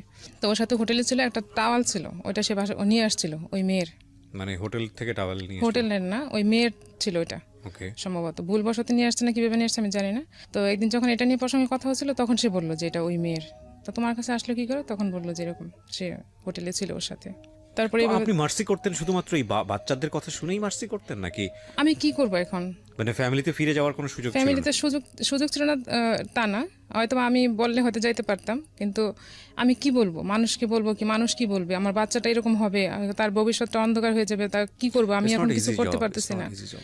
আমি ডিসিশন নিব কিভাবে? এবং একটা মেয়ের সবচেয়ে বড় যে মানে ব্যাকআপটা থাকা উচিত আমি মনে করি, যারা বাবা আছেন বা মা আছেন, আমি বলি এই কথাটা আপনাদেরকে বলতে চাই, রিকোয়েস্ট করতে চাই। ছেলেদের ক্ষেত্রে আমাদের সমাজে সবসময় আমরা যেটা দেখি যে ছেলে পড়াশোনা করবে, নিজের পায়ে দাঁড়াবে। একটা মেয়ের ক্ষেত্রে আমরা চিন্তা করি যে মেয়েটা পড়াশোনা করবে, একটা ভালো ছেলে দেখে বিয়ে দিয়ে দিব। বাট আমার ব্যক্তিগত ওপিনিয়ন, কোনো মেয়েকেই লেখাপড়া শিখিয়ে নিজের পায়ে দাঁড় করানোর আগ পর্যন্ত তার বিয়ে দেওয়া উচিত না।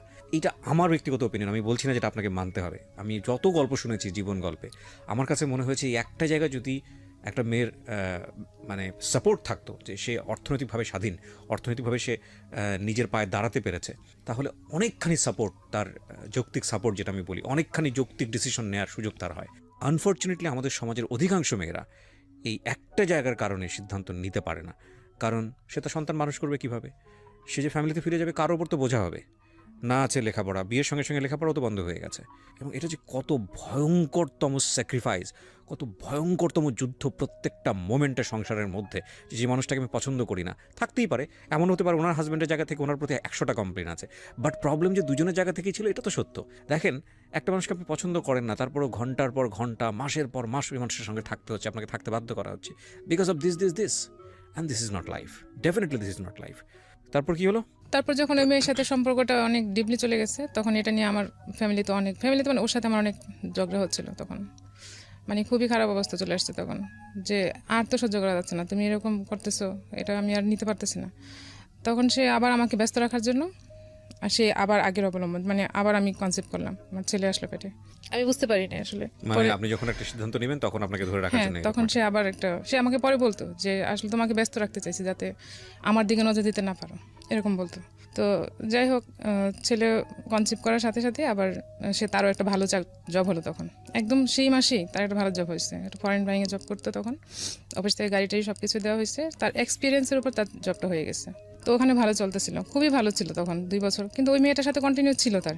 আমি হয়তো কখনো জানতাম না, বুঝতে পারিনি, কিন্তু আমি তখন তো ব্যস্ত, দুইটা আপনি তো বাচ্চা। সন্দেহ করতেন, তীব্র হ্যাঁ, সন্দেহ করতেন। সন্দেহ তার ভিতরে ছিল, কিন্তু যখন একটা পর্যায়ে সে মোটামুটি জব করতেছে, সবকিছু করতেছে, তখন আমার এত সন্দেহ ছিল না তার প্রতি। মানে আমি তাকে বিলিভ করতাম এইভাবে যে না, সে ভুল করছে, ক্ষমা চাইছে, বাস সে ঠিক হয়ে গেছে, এরকম করে করে আমার সবগুলোই ভুল হয়েছে তার।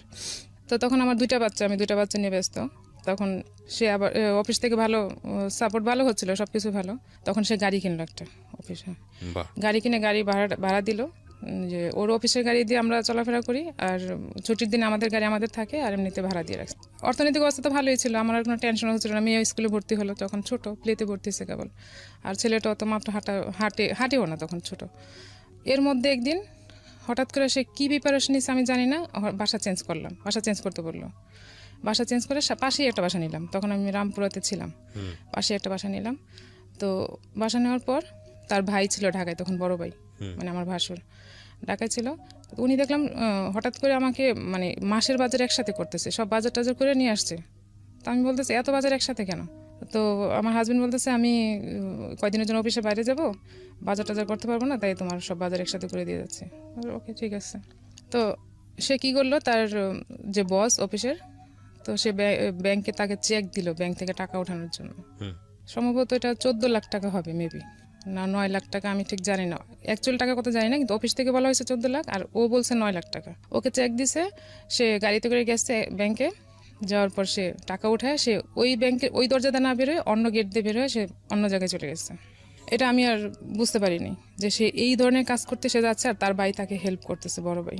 যে পরে ও রাতে বাসায় আসে না, হঠাৎ করে আমি তাকে ফোন দিই, ফোন বন্ধ, যে তুমি কই, আমি কিভাবে খুঁজবো? তার অফিসে তো খুঁজবার কোনো ব্যবস্থা আমার কাছে নেই, ফোন নাম্বারটা আমার এরকম ছিল না। অফিসে একদিন গেছি আমি, বাট আমি ফোন নাম্বার আমার কাছে নেই। তো তার ভাই বলে না, পরের দিন ওকে অফিস থেকে আমাদের বাসায় খুঁজতে আসছে, ওই বাসায়, আগের যে বাসায় ছিলাম সেই বাসায়। ভালো চলতেছে, সবাই জানে আমি গাড়িতে করে বাড়িতে যাই, খুব ভালো আছি, কিন্তু আমাকে দেখলে কেউ বিশ্বাস করতে চায় না যে আমি অনেক ভালো আছি, কারণ আমি তখন অনেক অন্যরকম হয়ে গেছিলাম, মানে খুব একদম শুকায় অনেক চিকন হয়ে গেছিলাম। মানে আমাকে দেখলে অনেকে বলতো যে তোমাকে দেখলে তো মনে হয় না হ্যাপি, মানে যারা আমাকে খুব পছন্দ করতো আর কি, তারা বলতো যে তুমি তো, তোমার দেখলে তো মনে হয় না তুমি অনেক হ্যাপি। পরে আমি আবার প্রতিবাদ করতাম এইভাবে যে মানুষের গায়ে মাংস থাকলে কি হ্যাপি হয়? যাই হোক চলতেছিল ভালো, তো টাকা সে তো মেরে চলে গেল। ওইখান থেকে মামলাও হয়েছে অফিস থেকে, তো অফিস থেকে লোক এসে তার বাসায় খুঁজে পায়নি, কারণ বাসা তো অলরেডি ছেড়ে দেওয়া হয়েছে। বাসা যে বাসায় অ্যাড্রেস দেওয়া ছিল ওগুলো ছেড়ে দেওয়া হয়েছে বাসা। তার এরকম প্ল্যান ছিল বলেই বাসাটা ছাড়া হয়েছে সম্ভবত। ও অফিসে আমাদের যে গাড়িটা ছিল ওইটা ওই অফিসে ভাড়া দেওয়া ছিল। এই টাকাটা চুরি করার কি কোনো প্রয়োজন ছিল? মানে আপনার বাড়িতে তো এখন সবকিছুই ছিল। হ্যাঁ, এখন ওই যে সে গাড়ি কিনছে, গাড়িটার যে লোন ছিল সে ওটা হাঁপায় উঠতেছিল। আমি গাড়িটা কেনার জন্য কি আপনি কোনো চাপ দিয়েছিলেন? না, আমি তাকে বারবার বলছি গাড়ি কেনা না, সে এটা এখনো স্বীকার করে যে আমি তাকে এগুলা নিষেধ করছিলাম, আর এগুলা না করলে সে ভালো থাকতো, হয়তো এরকম হইতো না। তো সে গাড়িটা যখন ভাড়া দিছে তখন গাড়িটার লোন প্রচুর হয়ে গেছে, কিন্তু তার সেরকম গাড়ি কেনার মতো পজিশন এখনো হয় নাই। সে কেন এত বড় রিস্ক নিতে গেল? লোন নিয়ে কেন গাড়ি কিনতে হবে এত? আমি বারবার এই কথাটা বলতাম যে লোন নিয়ে কেউ গাড়ি কিনে না, গাড়ি কিনলে অনেক পরে যখন বাড়ি হবে সব কিছু হবে দেন তুমি গাড়ি কিনবা, গাড়ি তো আমাদের এখন প্রয়োজন নেই। তো সে কথাটা শুনে নেয়, সে যা বলতো তাই করতো তার মতো করে, সে কারোর বুদ্ধি নিত না। তো গাড়ি কেনার পর তখন সে লোন টোন মানে একটু বেশি হয়ে গেছে, আর আমি জানতাম না সে কোত্থেকে লোন নিত, কী করতো না করতো, এগুলো সব আমার বুঝতে হতো না। এবং সে এমনও হয়েছে আমার নামে একটা লোন নিচ্ছে সে। তো সে যখন এখান থেকে চলে আসলো অফিস তাকে আর খুঁজে পেল না, ওই পেপারে বিজ্ঞাপন দিল তার সম্পর্কে। হ্যাঁ, তার ছবি দিয়ে পেপারে দিল যে টাকা তাকে চুরি ধরিয়ে দাও। করেছে, হ্যাঁ, ধরিয়ে দিন। হ্যাঁ, এখন তাকে তারা ধরিয়ে দিন এরকম বিজ্ঞাপনের আগে কি আপনার সঙ্গে যোগাযোগ করেছে, নাকি আপনি জানলেন কবে সে কোথায় পালিয়ে আছে? আপনার সঙ্গে যোগাযোগটা করলো কবে? আমি তো আমার সাথে যোগাযোগ হয়েছে অনেক পরে, অনেক পরে, তাই 15 দিন হবে। আচ্ছা, তার মাঝখানে কি পত্রিকায় বিজ্ঞাপন চলে গেছে নাকি তারও পরে? না, বিজ্ঞাপন সাথে সাথে চলে গেছে, 2 দিন পরে। হ্যাঁ, ওকে। যখন বিজ্ঞাপন চলে আসছে তখনই আমার কানে আসছে যে সেই ঘটনা ঘটাইছে। ওকে। তখন আমি বুঝতে পারছি সে এরকম কিছু করে তারপরে গেছে। সেটা তার বাড়ি থেকে ফোন দিয়ে তখন ওর বড় ভাই বলছে। আপনি নিজের চোখে দেখেছেন তাকে ধরিয়ে দিন? আমার কাছে আছে, এটা এখনো আছে পেপার কাটিং আমার কাছে এখনো আছে। আমরা যেহেতু এটা ইনভেস্টিগেটিভ শো না, সুতরাং আমরা চাই না কোনো মানুষের পরিচয় এখানে রিভিল হোক, কারণ আমাদের আসলে কে কি ভুল করেছে সেটা আইডেন্টিফাই করার কোনো উদ্দেশ্য না। আমরা মূলত চাই যে এই গল্পটা থেকে আমাদের যারা শুনছেন শ্রোতা বা যারা দেখছেন তারা আসলে কি পজিটিভ মেসেজটা নেবেন। Because who is victim or who is guilty that is not our concern. Hour concern হচ্ছে যে আলটিমেটলি স্টোরির মেসেজটা কি। বলেন। তারপর চাকরিতে চলে গেল, এখন তার চাকরি নেই। সে ওই 9 লাখ না 10 লাখ টাকা নিচ্ছে, সেই টাকা নিয়ে সে বাইরে আসছে। এখন টাকা দিয়ে কি করতেছে আমি জানি না, আমি তার কখন টাকা দেখিও নাই। তো যখন ফ্যামিলিতে তো জানাজানি হয়ে গেল, এরপর তার গোপন করার কিছু নাই। এখন তার গোপন রাখার কিছু নেই। এর মাঝখানেও আরো মেইলে কিছু ঘটনা ঘটছে না, কিন্তু এখানে একটা কথা আছে, যে লোকটার নামে অলরেডি এরকম একটা মামলা হয়েছে, যে লোকটার নামে পত্রিকায় ছবি চলে এসেছে একে ধরিয়ে দিন চোর, এবং এটা মোটামুটি আপনার পরিবারের সবাই জেনে গেছে, তখন তো আপনি চাইলে ইস্তফা দিতে পারতেন যে লোকটার সঙ্গে আমি সংসার করবো না। তখন আপনি কেন সাপোর্ট করলেন? আমি তো সাপোর্ট করিনি, আমি তো করতে চাইও না সাপোর্ট তাকে। আমি তাকে বলছি তুমি কেন বারবার করতেছো, তুমি মাপ চাও, অফিসে যাও, টাকাগুলো ফেরত দাও, মাপ চাও। বলছে ঠিক আছে আমি অফিসে যাব, আমি টাকাগুলো ফেরত দিব, মাপ চাইবো। ওনার বসটা খুবই ভালো ছিল, মানে খুবই কাইন্ড ছিল সবার প্রতি, মানে ওর প্রতি, আমাদের প্রতি, ফ্যামিলির প্রতি। তো সে বলছে আমাকে, কথা দিচ্ছে যে সে না, আমি টাকা ফেরত দিয়ে মাপ চাইবো, চাকরিটা ফেরত নিবো, কারণ এত ভালো চাকরি সে আর পাবে না। আমি বারবার বলতেছি তুমি এত ভালো চাকরি পাবা না, তুমি যা মাপ চাও, টাকাগুলো ফেরত দিয়ে দেখবো তোমার আর কিছুই বলবে না, সব কিছু ঠিক হয়ে যাবে। ঠিক আছে আমি যাব, তুমি বাসা নিয়ে চলে আসো এখানে। আর আমার যে বিজ্ঞাপনের ব্যাপারটা, ওইটা এখনো পর্যন্ত আমাদের বাড়িতে যায়নি। আচ্ছা। হ্যাঁ, আমি কারোর সাথে বলিও নাই, বলতে চাই না এই জন্য যে এটা অনেক বড় একটা ইস্যু হয়ে যাবে, অনেক বড়। কিন্তু আমি চাই না এই জন্য যে এটা, ওই যে বললাম প্রেস্টিজ লাগবে, গ্রামে সবাই বলা বলি করবে, আমার ছেলে মেয়ে হয়ে গেছে, এখন আমাকে আলাদা থাকতে হলে আমাকে সেরকম একটা জায়গা, শক্ত জায়গা লাগবে, তাছাড়া তো হচ্ছে না। আর আমি গ্রামে হয়তো গেলে হয়তো আমার ফ্যামিলিতে আমি বার্ডেন হব, কিন্তু আসলে ইন ফিউচারে কী হবে আমি জানি না। 2টা বাচ্চা সহ একটা মেয়েকে পালা অনেক tough, it's not easy job. তো আমি আর বললাম না কারোর সাথে, তো বাসা নিয়ে গেলাম মিরপুরে। বাসা নিয়ে যাওয়ার পরে সে টাকা দিয়ে কী করলো, সে টাকা দিয়ে ওই শেয়ার মার্কেটে সে ইনভেস্ট করলো। টাকা রিটার্ন দিল না, দিচ্ছে না। তো তখন আবার আমার ছেলেটা প্রায় অসুস্থ থাকতো, তো সে টাকা নষ্ট করে দিচ্ছে, আমি দেখতেছি। তখন আমি বললাম তুমি টাকাগুলো ফেরত দাও, ফেরত দিয়ে তুমি জব টপ খুঁজো। বলে যে না, তখন শেয়ার মার্কেটও খুব ভালো ছিল, সে ধুমসে বিজনেস করতেছে এবং দরাও খাচ্ছে টাকা দিয়ে। তো আমি একদিন হঠাৎ করে বললাম যে ছেলেটা তো এরকম অসুস্থ থাকে, তুমি এক কাজ করো, অন্তত 50,000 টাকা তুমি কোথাও রাখো, যাতে অ্যাক্সিডেন্টলি কাজে লাগতে পারে। কারণ আমার কাছে কোনো টাকা নেই যে আমি কীভাবে আমার বাচ্চার চিকিৎসা করবো, সে আবার কখন হারাই যাবে তার তো কোনো ঠিক নেই। এই চিন্তা করে আমি তাকে এটা বলছি। সে আমাকে উত্তর দিল, আমার টাকা তোমার অ্যাকাউন্টে কেন রাখবো? আমি তো বেশি চাইনি, আমি 50,000 টাকা চাইছি, শুধু বলছি এটা ছেলের জন্য। এটা উত্তর ধরে দাও, আমি আমার অ্যান্সার পেয়ে গেছি, আমি আর কিছু বলিনি। দেন সে হঠাৎ করে আবার উদো। তারপর আমি বলছি এবার আমি আইনি ব্যবস্থা নিব, আমি আর বসে থাকবো না। ওর ভাইকে ডাকালো আমার মা, আমি বলছি আপনি বলবেন যে আমার মেয়েও কোথায় চলে গেছে, খবর নেই, তোমাদের ছেলে মেয়ে তোমরা নিয়ে যাও। তো ওর ভাই তখন ঢাকায় ছিল, বড় ভাই। তো বাসায় নিয়ে এসেছে ফোন দিয়ে, আমি পাশের ফ্ল্যাটে ছিলাম। আমি বলছি যে বলবেন যে আমি নাই, আর ওদেরকে নিয়ে যেতে বলবেন, দেখি কি করে, ওরা কি বলে। ওরা যেহেতু কোনো স্টেপ নিতেছে না, তাহলে আমাকে নিতে হবে এখন। তো আমার মা বললো যে নিয়ে যাও, তোমাদের ভাস্তা ভাস্তা তোমরা নিয়ে যাও, আমার মেয়ের ব্যবস্থা আমি করবো। পরে ও উত্তর দিল কি যে আমি কোথায় নিয়ে যাবো, আপনি নিয়ে যান। আমার ভাসুর আমার মাকে বললো যে আমি কোথায় নিয়ে যাবো ওদের না, সাথে। ভাসুরের জায়গা থেকে হয়তো ঠিকই আছে কথাটা, বাট এটা খুব কষ্টকর না দুইটা বাচ্চার জন্য? ওরা কি বুঝতে পারতেছিল আপনাদের মধ্যে এই ঝামেলাগুলো হচ্ছে? তখন তো আমার মেয়ে ছোট, বললাম না 4.5 বছর হবে বাচ্চাটা মেয়ে তো। ছেলেটা তো তখন কোলে বোধহয়। হ্যাঁ ছোট 2 বছর, মানে তখন সে হাঁটা শিখে নেই তখনও এরকম। তো সে এরকম বলছে, বলার পরে ওনার কোনো স্টেপ নিবে না। ওদের সাথে ঠিকই যোগাযোগ করতো, ওর ফ্যামিলির সাথে ও ঠিকই যোগাযোগ করতো, হয়তো বা অন্য নাম্বার থেকে বা দূর কোথাও থেকে যোগাযোগ করতো, কিন্তু আমার সাথে যোগাযোগ করতো, বাসায় যোগাযোগ করতো না।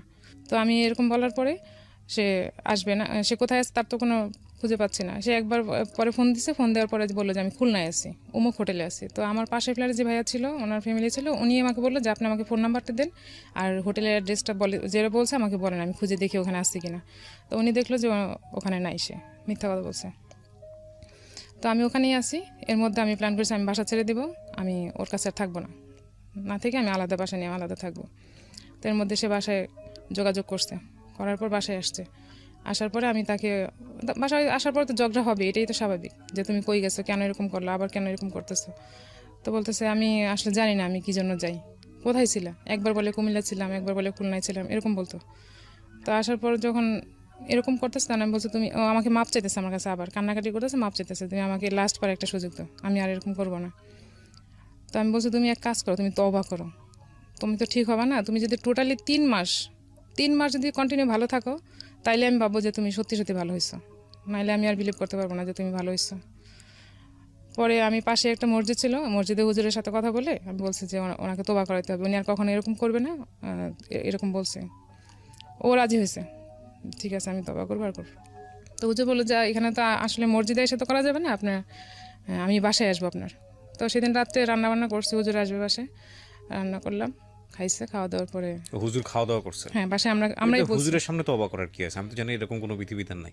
আমি তো ঠিক আছে, জাস্ট, আপনি যেটা করছেন সেটাই আমি আর তো কি। জাস্ট ওকে বোঝানোর জন্য সে ভালো হবে, আমার নিজেকে, তওবা জিনিসটা নিজে নিজেই করতে হয়, এটা আসলে হুজুরের সাথে আমার সম্পর্কিত আসলে না। অতটা তখন আমি এত ঠিক কিছু আছে, বুঝিও ঠিক না। আছে, সমস্যা নেই। হ্যাঁ, অনেকেই করেন এরকম, ভুল প্র্যাকটিস করেন। তো হ্যাঁ। ওটা নিজে নিজে তো সে তো অবাক করলে তো আমি বুঝবো না যে সে করতেছে। ও সে তো আচ্ছা। সে টোটালি তো সে বারবারই Okay. তো আমাকে বলতেছে যে আমি আর করবো না, আমি ভালো হয়ে গেছি, Okay. হয়ে গেছি। তো সেটা এটা আমার ইয়ের জন্য, মানে স্যাটিসফ্যাকশনের হ্যাঁ জন্য। স্যাটিসফ্যাকশনের জন্য আমি তাকে বলছি আর কি এটা করা। তো হুজুর এসে ওকে তবা করাইলো, ঠিক সে তবা করলো যে আমি আর এরকম করবো না, যা করছি আর করবো না। দেন সে আবার সেম 3 মাস পর আবার হলো। না, এখানে একটা কথা বলে রাখি, অনেকে, আমি আসলে ধর্মীয়ভাবে অতটা বেশি জানি না, কারণ তওবাটা আসলে নিজের জায়গাটা থেকে নিজে করতে হয়, আল্লাহর কাছে বলতে হয়, মিনতি করতে হয়। কিন্তু অনেকে তওবা পড়ান বলে একটা ব্যাপার আছে, যে তওবা পড়াও। আমি ঠিক জানি না তওবা পড়াও এটা রাইট প্র্যাকটিস না রং প্র্যাকটিস, আমার জানা নেই, আমি যে কারণেই বললাম আর কি। ওকে, যাই হোক। হ্যাঁ, ওকে তবা করাইতে হবে, আমার এটা হচ্ছে আমার থিম, যে সে যাতে করে যে কোনো ভাবেই হোক ওর ভেতরে সে এটা ভিতরে বোধটা কাজ করে। ইচ্ছা কাজ হ্যাঁ। করে। তো সে আর আবার চলে গেল, তখন আমি বাসা ছেড়ে দিলাম, যে আমি আর তার 3 সাথে মাসের আগেই থাকবো না। চলে গেল? হ্যাঁ, আবার 3 মাসের আগে সে চলে গেল। তো তওবা করার পরে যখন সে এরকম করছে, তখন সে ভালো হবে না, বাসা ছেড়ে দিলাম, যে ঠিক আছে এবার আমি আর তার সাথে, তাকে বাসায় চিনাবো না, আমি কোথায় যাবো আমি তাকে কিছুই চিনাবো না। তো আমি বাসায় যে ফার্নিচার ছিল পিক আপ করে ট্রাকে করে সব আমার দেশের বাড়িতে পাঠিয়ে দিচ্ছি, দিয়ে যেগুলো আমার ইম্পর্টেন্ট লাগবে সেগুলো নিয়ে, তখন আমার মেয়ে 1-এ ভর্তি হবে, এরকম প্রিপারেশন নিচ্ছে আর কি, যে স্কুলে দিতে হবে, সে কোচিং করবে। তো আমি তো আমার লাইফ দিয়ে বুঝতে পারতেছিলাম যে আমার লাইফটা কীরকম যাচ্ছে। তো আমি চাচ্ছিলাম না যে আমার মেয়ের লাইফটা এরকম কিছু ঘটুক, সে ভালোভাবে লেখাপড়া করবে, আমি এটাই চাইছি। তো দেন বাসা ছেড়ে দিলাম, বাসা ছেড়ে দিয়ে একটা টিন শেড বাসা নিচ্ছি আমার এলাকাতে আর কি, সে এখন যেখানে থাকে ওখানে নিলাম, আমার ছোটো ভাইকে সাথে নিয়ে, যে তুই একটু সাপোর্ট দিবি শুধু, যে বাসাটা নিব। বাসা নিলাম। তখন এর আগে আমিও কিছু টাকা শেয়ার মার্কেটে ইনভেস্ট করছিলাম, 20-25 হাজার টাকা প্রাইমারি শেয়ার তখন আমি কিনতাম শুধু, আর আমি ভালো পাইতাম, একটা দিলে একটাই পাইতাম, এরকম হতো। তো ওইটাকে থিম করে আমি বাসাটা ছাড়ছি, যে আমি এটা দিয়েই চলবো, কিন্তু আমাকে খরচ কমাইতে হবে। তখন আমি একটা বস্তিতে, নতুন বিল্ডিং হয়েছে, টিন শেড, সে আগের টিন শেডের মতো আবার একটা বাসা নিলাম। ওখানে নেওয়ার পর আমার ছেলেটা তখন কথা শিখছে মোটামুটি ভালোই, এখন সে বাইরের পরিবেশ দেখলে তো সে ওদের সাথেই মিশবে, কি হবে না হবে, বস্তি এলাকাতে কীরকম হয় জানাই আসছে। তো আমি কী করলাম, আমার এই ছোটো ছেলেকে আমার মার কাছে পাঠিয়ে দিলাম, যে আপনি ওকে বাড়িতে রাখেন, আমি মেয়েকে কোচিং করাবো, আর আমি একটু বিজনেস সাইডে একটু টাইম দিয়ে দেন ওকে তো কোচিং করাইতে হবে 2 লাখ মেয়েকে, তো কোচিং করে ওকে ভালো স্কুলে অ্যাডমিশন নিব আমি। তো বাসা ছেড়ে দিয়ে যখন চলে আসলাম, তখন ও বুঝতে পারছে যে আমি বাসা ছেড়ে দিছি। তখন বাসা ছেড়ে দেওয়ারও 15 দিন পর দেন সে আবার যখন মেয়ে ভর্তি, এর মধ্যে আমি মেয়ে ভর্তি করলাম, তার কোনো স্টেপ ছিল না এখানে মেয়ে ভর্তি করার ব্যাপারে, আমি সব যুদ্ধ করে আমি তাকে ভর্তি করালাম ভালো স্কুলে চান্স পাইছে, আমি ভর্তি করে দিছি। তো এর মধ্যে সে মাপ চেয়ে আসলো একবার, আইসা সে আবার বাইরে জব করে, তার অফিসের অ্যাড্রেস আমি জানি না, কিছুই জানি না। এরকম করতে করতে সে বাইরে থাকতে পছন্দ করতেছে, আমি দেখতেছি। তখন আমি ওরে বলতাম, ও বাসায় আসলেও বেডরুম শেয়ার করতো না, সে আলাদা রুমে ঘুমাইতো সবসময়। তখন আমি ওরে বলছি যে তুমি আলাদা থাকো, এটা আমি কিছু বলতাম না, জাস্ট আমি তার একটা ফোন দেখতাম যে সে রাতে কথা বলে, সেই জন্য আমার সাথে সে রাতে থাকতো না, যে রাতে আলাদা থাকতে তার সুবিধা হয়, কারণ আমি তো ফোনগুলো দেখি। তো একদিন ফোন নাম্বার একটা পাইছি, একটা ছেলের নাম্বার দিয়ে সেভ করে রাখছে। তো ওই নাম্বারটা আমি জাস্ট ফোন দিচ্ছি ওর মোবাইল থেকে, কথা বলিনি, শোনার জন্য যেটাকে আসলেই ছেলের নাম্বার না মেয়ের নাম্বার। তখন দেখলাম ওর পাশ থেকে মেয়ে, জাস্ট আমি লাইনটা কেটে দিচ্ছি। তো কেটে দেওয়ার পর আমি আর ওটা কিছু বলিনি। বলার পর সে চলে গেল বাসা থেকে, জবের উসিলা দিয়ে সে বাইরে, যে সপ্তাহে একবার আসে কিংবা 15 দিনে একবার আসে এরকম। তো যাওয়ার পর বাসা যখন নিয়ে নিছে, বাইরে ছিল, তখন আমি বাসায় একা। তখন আমি ওরে বললাম যে তোমার বাসায় অফিসের অ্যাড্রেস দাও আমাকে। অফিসের অ্যাড্রেস তুমি কী করবা, তোমার আসা লাগবে না, আমি আসবো, এরকম। তো সে মাঝখানে আবার আদম ব্যবসা করতে গেছে, বারবার নিষেধ করার পরেও সে গেছে, যে ওখানে একটা লোকের সাথে ঝামেলা হয়েছে অনেক, যার কারণে সে বাসার বাইরে থাকতো বেশিরভাগ সময়। আর আমার পাশের ফ্ল্যাট থেকেও সে টাকা নিছিল। এখন আমাকে একদিন এসে বলতেছে বাসা ছেড়ে দাও। পরে আমি বলছে বাসা কেন ছাড়বো, ওরা টাকা পাবে, তুমি ওদের টাকা দিবে না, এখন তুমি থাকবে না, আমি বাসা ছেড়ে গেলে তো ওরা আমাকে এখানে হ্যারাসমেন্ট করবে, ওরা প্রতিদিন তোমার কথা জিজ্ঞেস করে টাকা দেওয়া লাগবে, তাহলে আমি কিভাবে দিব টাকা, কিংবা আমি কি করবো, ওরা আমাকে আটকাবে না যাওয়ার সময় যে টাকা দিয়ে যান, তা আমি কিভাবে কি বলবো। পরে বলছে না কিছু হবে না, তুমি বাসা ছেড়ে দাও। বলছে না, তোমার সাথে আমি বাসা ছেড়ে আর কোথাও যাবো না, কারণ আমার মেয়ে অলরেডি অ্যাডমিশন হয়ে গেছে স্কুলে, ক্লাস 3-তে তখন সে উঠছে কেবল। তো সেদিন আমি বাসা ছাড়বো না বলে সে আমাকে মারতে গেছে, আমার মা ছিল বাসায়, মারতে গেছে আমাকে, মারে নাই যদিও, কিন্তু মারতে গেছিলো। তো সে বলছে যে ঠিক আছে, আমি আর কোনো খরচ টরচ দিব না তোমাকে, আমার সাথে যদি না যাও তাহলে আমি বাসায় খরচ দিব না। সে তার দুর্বল পয়েন্ট ছিল এটা আমার, যে আমি একা চলতে পারবো না, তার কাছে আমি যাবোই আবার। তো আমি আর যাইনি। অনেক দিন পর সে আমার মোবাইলে একটা ফোন আসছে, ফোন আসার পরে আমাকে অনেকবার ফোন দিয়েছে, আমি বাসায় ছিলাম না। তো ওই ফোনটা যখন আমি বাসায় আসছে, আবার আসছে, আসলে একটা মহিলা কণ্ঠ, আমাকে বলতেছে আপনার হাজব্যান্ড কোথায়। আচ্ছা আমার হাজব্যান্ড কোথায় ওটা আমি কীভাবে বলবো, আপনার কী দরকার, আপনি কে। পরে বলতেছে আপনার হাজব্যান্ড আমার জিনিসপত্র নিয়ে সব পালাইছে, আমার না সরি আমার বান্ধবীর, এরকম এরকম হয়েছে, ওনাকে দরকার। পরে আমি বলছি আপনার বান্ধবীর সাথে কী রিলেশন, যে সে আপনার বেডরুম থেকে যে আপনার জিনিসপত্র নিয়ে আপনার টাকা পয়সা নিয়ে সে চলে গেছে, ওটার তো অবশ্যই রিজন আছে। আমার বেডরুমে কেউ আসতে হলে তো আমার সেরকম রিলেশন থাকা লাগবে, তাছাড়া তো একটা ছেলে মানুষ আপনার বেডরুমে যেতে পারবে না। পরে বলতেছে না ওর সাথে ভালো সম্পর্ক ছিল, সে এরকম টাকা পয়সা নিয়ে হঠাৎ করে এসে চলে গেছে, তাকে আর খুঁজে পাওয়া যাচ্ছে না। পরে আমি যখন এটাকে আর বেশি প্রশ্রয় দিচ্ছি না, যে আপনি রিয়েল কথা বলেন তাইলে আমি বলতে পারবো, আর আমার সাথে ওর সাথে যোগাযোগ নেই, অ্যাকচুয়ালি এর সাথে আমার যোগাযোগ ছিল না, টোটালি যোগাযোগ ছিল না। তারপর সে আমাকে বলতেছে, মহিলাটা আমাকে বলতেছে যে ওনার বাসার অ্যাড্রেস দেন, বাড়ির অ্যাড্রেস দেন। বলছে বাড়ির অ্যাড্রেস আমি দেবো কেন, আপনার সাথে রিলেশনকে আগে আমাকে বলেন, দেন আমি আপনাকে চিন্তা করবো যে দিব কিনা।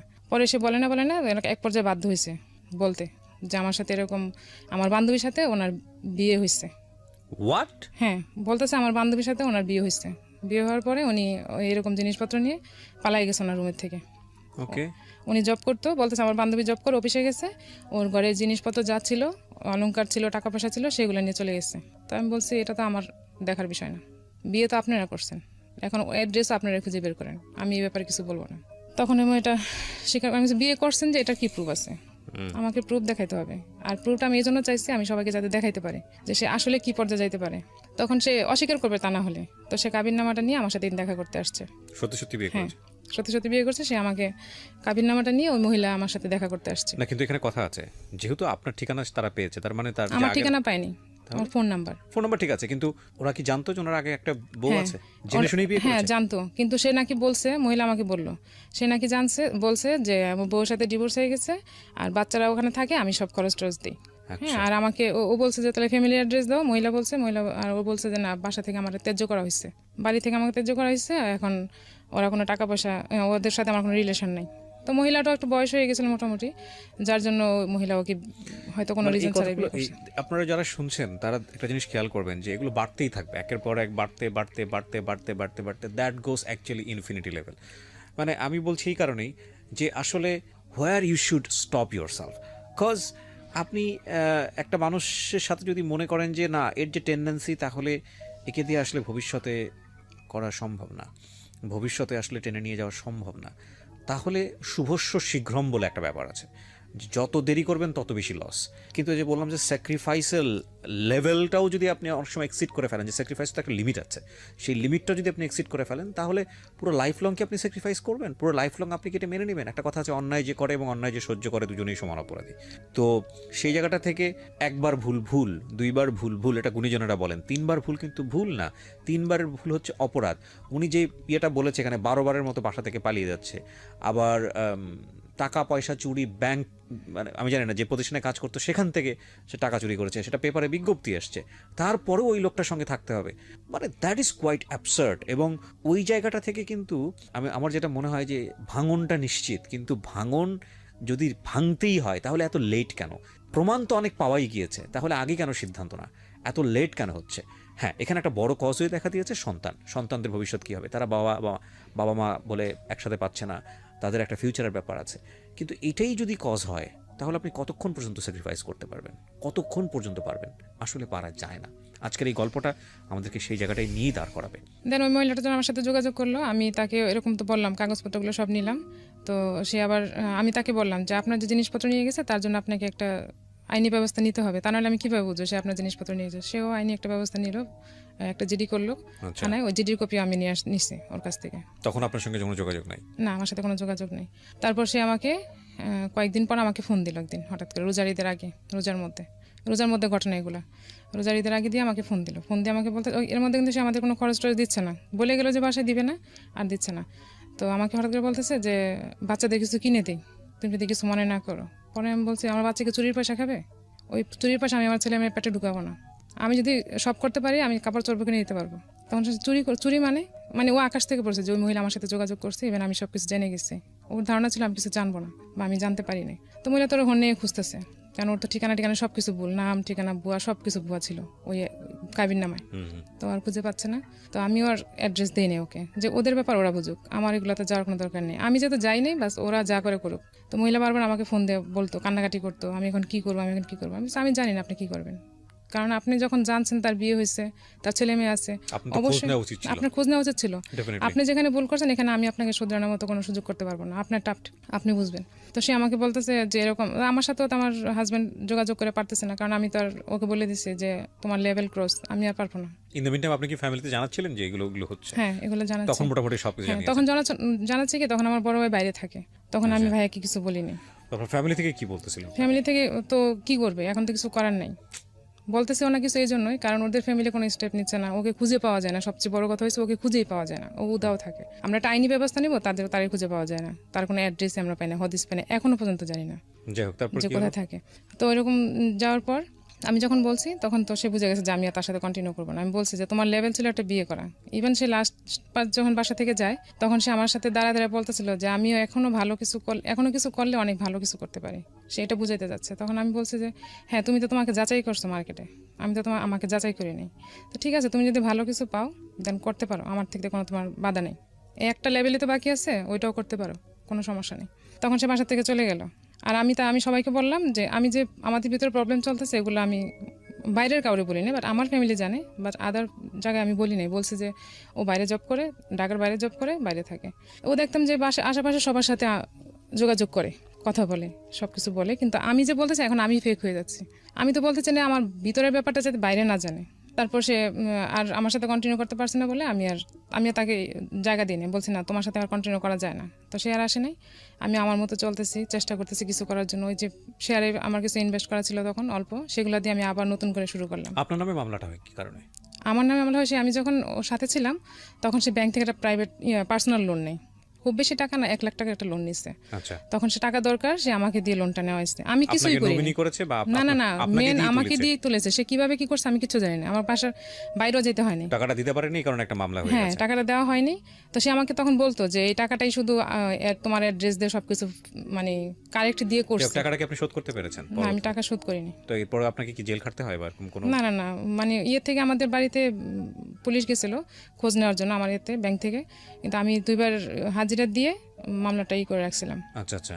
তো এটার হয়তো আবার আসবে, এখন তো আমি আর যাচ্ছিও না, কিছু করতেছিও না। কি ভয়ঙ্কর, চিন্তা করে দেখেন। তো আমি তাকে এর মধ্যে মাঝখানে যখন সে যোগাযোগ করছে মানে ইদানিং আর কি, ইদানিং বলতে বছর দুয়েক আগে, তখন আমি মেয়েকে দিয়ে বলছিলাম যে তুমি যে আমাদের তো ঝামেলা ফালা রেখে গেছো, তুমি এরকম একটা ঝামেলা আম্মুর কাঁধে দিয়ে গেছো, তুমি এটার একটা ব্যবস্থা করো। পরে বলছে যে এগুলো আমি কিছু করিনি, এগুলো তোমার আম্মুই করছে, মিথ্যা কথা করছে।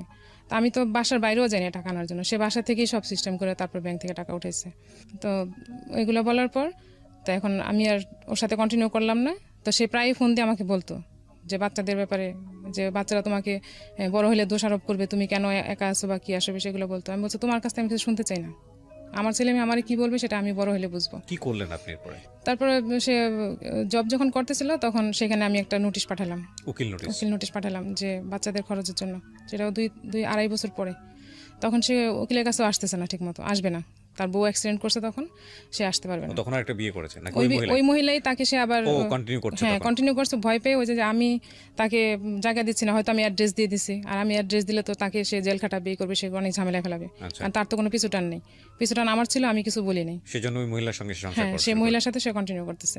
তো মহিলা ওখানে ছিল, তখন আমি যখন নোটিশ পাঠালাম তখন সে আমার উকিলের সাথে দেখা করলো। উকিল আমাকে বললো এই লোক তো আপনি কন্টিনিউ করতে পারবেন না, আমরা কখনোই বলি না সংসার ভেঙে যাক, কিন্তু আপনি পারবেন না, আমি শিওর। এই লোক কোথায় পাইছেন আপনি? আমি বলছি আমি তো পাইনি, এরকম হয়েছে বিয়ে। তো যাই হোক, এখানে বলা হয়েছে যে বাচ্চাদের খরচ দিবে সে। সে ওই 7 মাস খরচ দিছে ওদের। খরচ দেওয়ার পর আর ওখান থেকে বলছে যে আমাকে ছাড়তে হইলে টাকা দিতে হবে। আর সে উকিলের সামনে বলছে আমি তাকে ছাড়বো না, কখনোই ছাড়বো না, মানে আমাকে সে কখনোই ডিভোর্স দেবে না।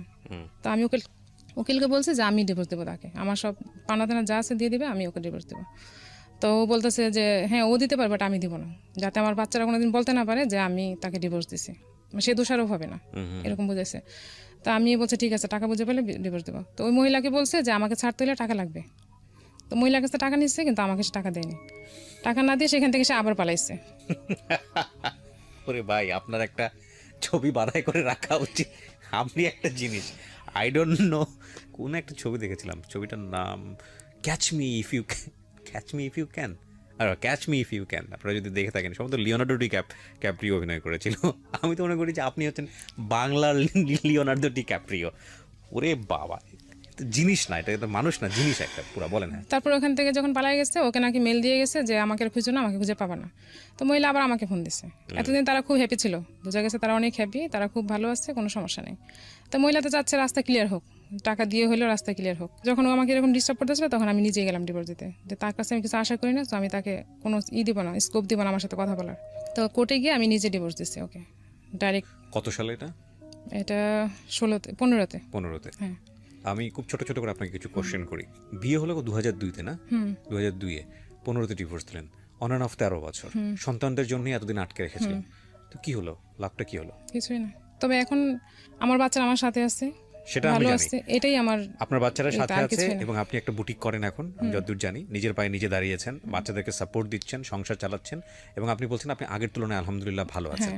আপনি শুধু আমাকে একটা জিনিস বলেন, যে এত দেরি করলেন, যে মানুষটাকে অনেক আগেই বোঝা উচিত ছিল। অনেকবার সে ফল্ট করেছে, 2-1 বছরের মধ্যে সে বিয়ের আগে থেকেই ফল্ট শুরু হয়েছে, তো 2-1 বছরের মধ্যে সে যতবার ফল্ট করেছে ততবারই এনাফ ডিসিশন নেওয়ার জন্য ছিল। এই যে 12 বছর লাগলো, এই 12টা বছর এটা লস না জীবনের জন্য? অবশ্যই লস, কিন্তু আমি যে ওই যে বললাম একটা কথাই, যে আমার বাচ্চারা একা হবে, আমি কিভাবে কি করব, আমি কি একা চলতে পারবো, কিংবা আমি কার কাছে যাব? হয়তো আমার ফ্যামিলি জায়গা দিত, সবকিছুই করতো, কিন্তু আমি তো ফ্যামিলিতে কয়দিন থাকতে পারবো? আমি অনুষ্ঠান থেকে বলি, আমি সবসময় বলি, আমার প্রত্যেকটা অনুষ্ঠানে বলি, বেবি হয়ে গেলে থিঙ্ক, বারবার থিঙ্ক করেন ডিভোর্সের ক্ষেত্রে, যদি দুটো মানুষ একজন নাই থাকতে পারেন।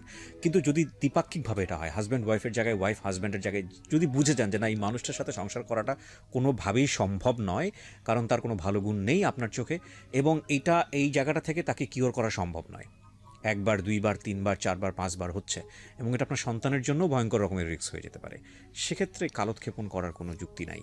আমি মনে করি এটা loss, big loss of time, cause জীবনে আসলে সময় বারবার রিটার্ন আসে না। লাইফটা খুব ইম্পর্টেন্ট, এটা ভ্যালু দেওয়াটা খুব ইম্পর্টেন্ট। মানুষের জীবনে বেটার লাইফের জন্য মানুষ সবসময় ট্রাই করে, এই জন্যই মানুষ কনসিডার করে, এই জন্যই মানুষ কনসিডার করে না বেটার থাকাটা ইম্পর্টেন্ট। হ্যাঁ, এটা ঠিক যে ওই মানুষটা যদি ওনার লাইফে থাকতো, সে যদি একটা ভালো মানুষ হয়ে থাকতো, বা উনি যেভাবে এক্সপেক্ট করেছেন সেভাবে যদি থাকতো হাজব্যান্ড হিসেবে, তাহলে তাদের সন্তানদের জন্য অনেক মঙ্গল হতো, ওনাদের জন্য অনেক মঙ্গল হতো। কিন্তু সেটা যেহেতু কিওরেবল না, এবং সেটা এত এক্সট্রিম পর্যায়ে চলে গেছে, সেটা থেকে ডিভোর্সটা অন্তত তাকে ওই লাইফের চেয়ে বেটার রেখেছে। তবে এটা অনেক আগে হলেই বরং ভালো ছিল, বিকজ 12-13 বছর অনেক লম্বা একটা সময়। বাট আমি আবারও বলছি, আমাদের এই অনুষ্ঠানের উদ্দেশ্য আপনাকে ইন্সপায়ার করা না এইসব কাজে। কিন্তু যদি আপনি বুঝতে পারেন যে দিস ইজ ফেয়ার এনাফ, তাহলে এ সময় কেন কালক্ষেপণ করবেন? এটা একটা প্রশ্ন, এটা একটা লেসন। তো সন্তানটা মিস করে না তার বাবাকে? সেটা তো আমাকে তারা খোলাখুলি বলে না, কিংবা মেয়েটা খুব একটা পছন্দ করে না তাকে, তার কথাবার্তা আচার আচরণ সে পছন্দ করে না। ছেলে ওদের সঙ্গে কথা হয় এখন, না, কথাবার্তা বলে? এখন কথা হয় না। মাঝখানে যখন সে আরেকটা জবে ছিল, তখন ওখান থেকে ওইখানে একটা ছিল, গল্প যাই ছিল হোক, আমি যে বুঝতে পারছি গল্প গেলেই আর আলটিমেটলি এরকমই একটা গল্প হবে। মাঝখানে হ্যাঁ। সে কিছুদিন সে সবকিছু কমপ্লিট করার পর, তার সবকিছু যখন কমপ্লিট করছে, বাড়ি করছে, জায়গাটাকে করছে, তখন সে তার বাবা নাকি বলছে তোমার ছেলে মেয়ের এবার খোঁজ নাও। আপনি যে 2015 সাল থেকে সিঙ্গেল মাদার হিসেবে ফাইট করছেন, আপনি কখনো সেকেন্ড থট দেননি যে আপনার আরেকটা বিয়ে শাদী করা উচিত, নতুন জীবনে আসলে যাওয়া এভাবে উচিত? চিন্তা ভাবনা করা হয়নি। হয়নি এই জন্য, কারণ আমার ছেলে মেয়েকে সে কিভাবে নিবে? আসলে কি সে ভালোভাবে নিবে? আমাকে তিনজনকে একরকম দেখতে হবে, পারবে? এরকম ভালো মানুষ পাওয়াটা তো অনেক কঠিন এখন। আপনার রাইট নাও এজ কত? 35-6 এরকম হবে। আপনি কাউকে লাভ করতেন বিয়ের আগে? না, আমি তো সুযোগই পাইনি। আপনাকে কি বললাম? দেখেন কি অদ্ভুত একটা জীবন। 35-36 বছরের একটা মানুষ, সে সুযোগের আগেই এক নতুন জীবনে চলে গেল। প্রত্যেকটা মেয়ের জীবনে একটা ড্রিম থাকে, তার স্বপ্ন থাকে, একটা স্বপ্নের পুরুষ থাকে, তার হাজবেন্ডকে নিয়ে সে যে চিন্তা করে, সে জায়গায় সে পায়নি। 12-13 বছর ফাইট করেছে একটা আননোন ওয়ার্ল্ডের সঙ্গে। এই সময় দুটো বাচ্চা চলে এসছে, 35-36 বছর বয়স, কোনো কিছু বুঝে ওঠার আগেই সব কিছু শেষ হয়ে গেল। বাচ্চারা তার কাঁধে, এবং এই বাচ্চারা নিয়ে সে ফাইট করছে। এই ভদ্রমহিলাকে যদি আমি জিজ্ঞেস করি 2015 থেকে 2019 পর্যন্ত সোসাইটির কাছ থেকে কতটা ঘাত প্রতিঘাত সহ্য করেছেন, একা মা হিসেবে ফাইট করতে গিয়ে কোন কোন জায়গা থেকে আপনাকে বিভিন্ন রকমের বাজে সিচুয়েশনের মুখোমুখি হতে হয়েছে, আমি definitely sure it has another story, এবং সেটা অনেক বড় একটা গল্প হয়তো বা, সে গল্পে নাই বা গেলাম। এই জন্যই প্রত্যেকটা মোমেন্টে ডু রেসপেক্ট গার্লস, কজ তাদের স্যাক্রিফাইসটা অনেক বড়, অনেক বড়, হিউজ। সো রেসপেক্ট করেন। আমরা তো সবাই মায়ের পেট থেকে এসেছি, মাকে যেভাবে সম্মান করতে হয়, সে প্রত্যেকটা নারীর মধ্যেই নারী সত্তাটা আছে, মা সত্তাটা আছে। সেই জায়গা থেকে উই শুড রেসপেক্ট দেম। হ্যাঁ, বিকজ এই 35-36 বছরের একটা ছেলে যদি হতো, 90% ক্ষেত্রেই হয়তো বা সে তার সংসার নিয়ে চিন্তা করতো। সেটা কিছু কিছু মানুষ ব্যতিক্রম, সেটা অন্য জিনিস। ডেফিনেটলি একটা ছেলে হয়তো আরেকটা বিয়ে শাদী করে ফেলতো, কিন্তু একটা মেয়ে এটা খুব কঠিন করে না, যে তা না, একটা মেয়ে আসলে খুব কঠিন এভাবে চিন্তা করে, এবং যে কারণেই হয়তো এই মহিলার রেস্ট অফ দ্য লাইফ হয়তো এভাবেই কাটবে। তারপর আরেকটা জীবন, সন্তানরা, ছেলেটা তাকে কতটুকু দিল, মেয়েটা তাকে কতটুকু দিতে পারলো, সেখানেও হয়তো একটা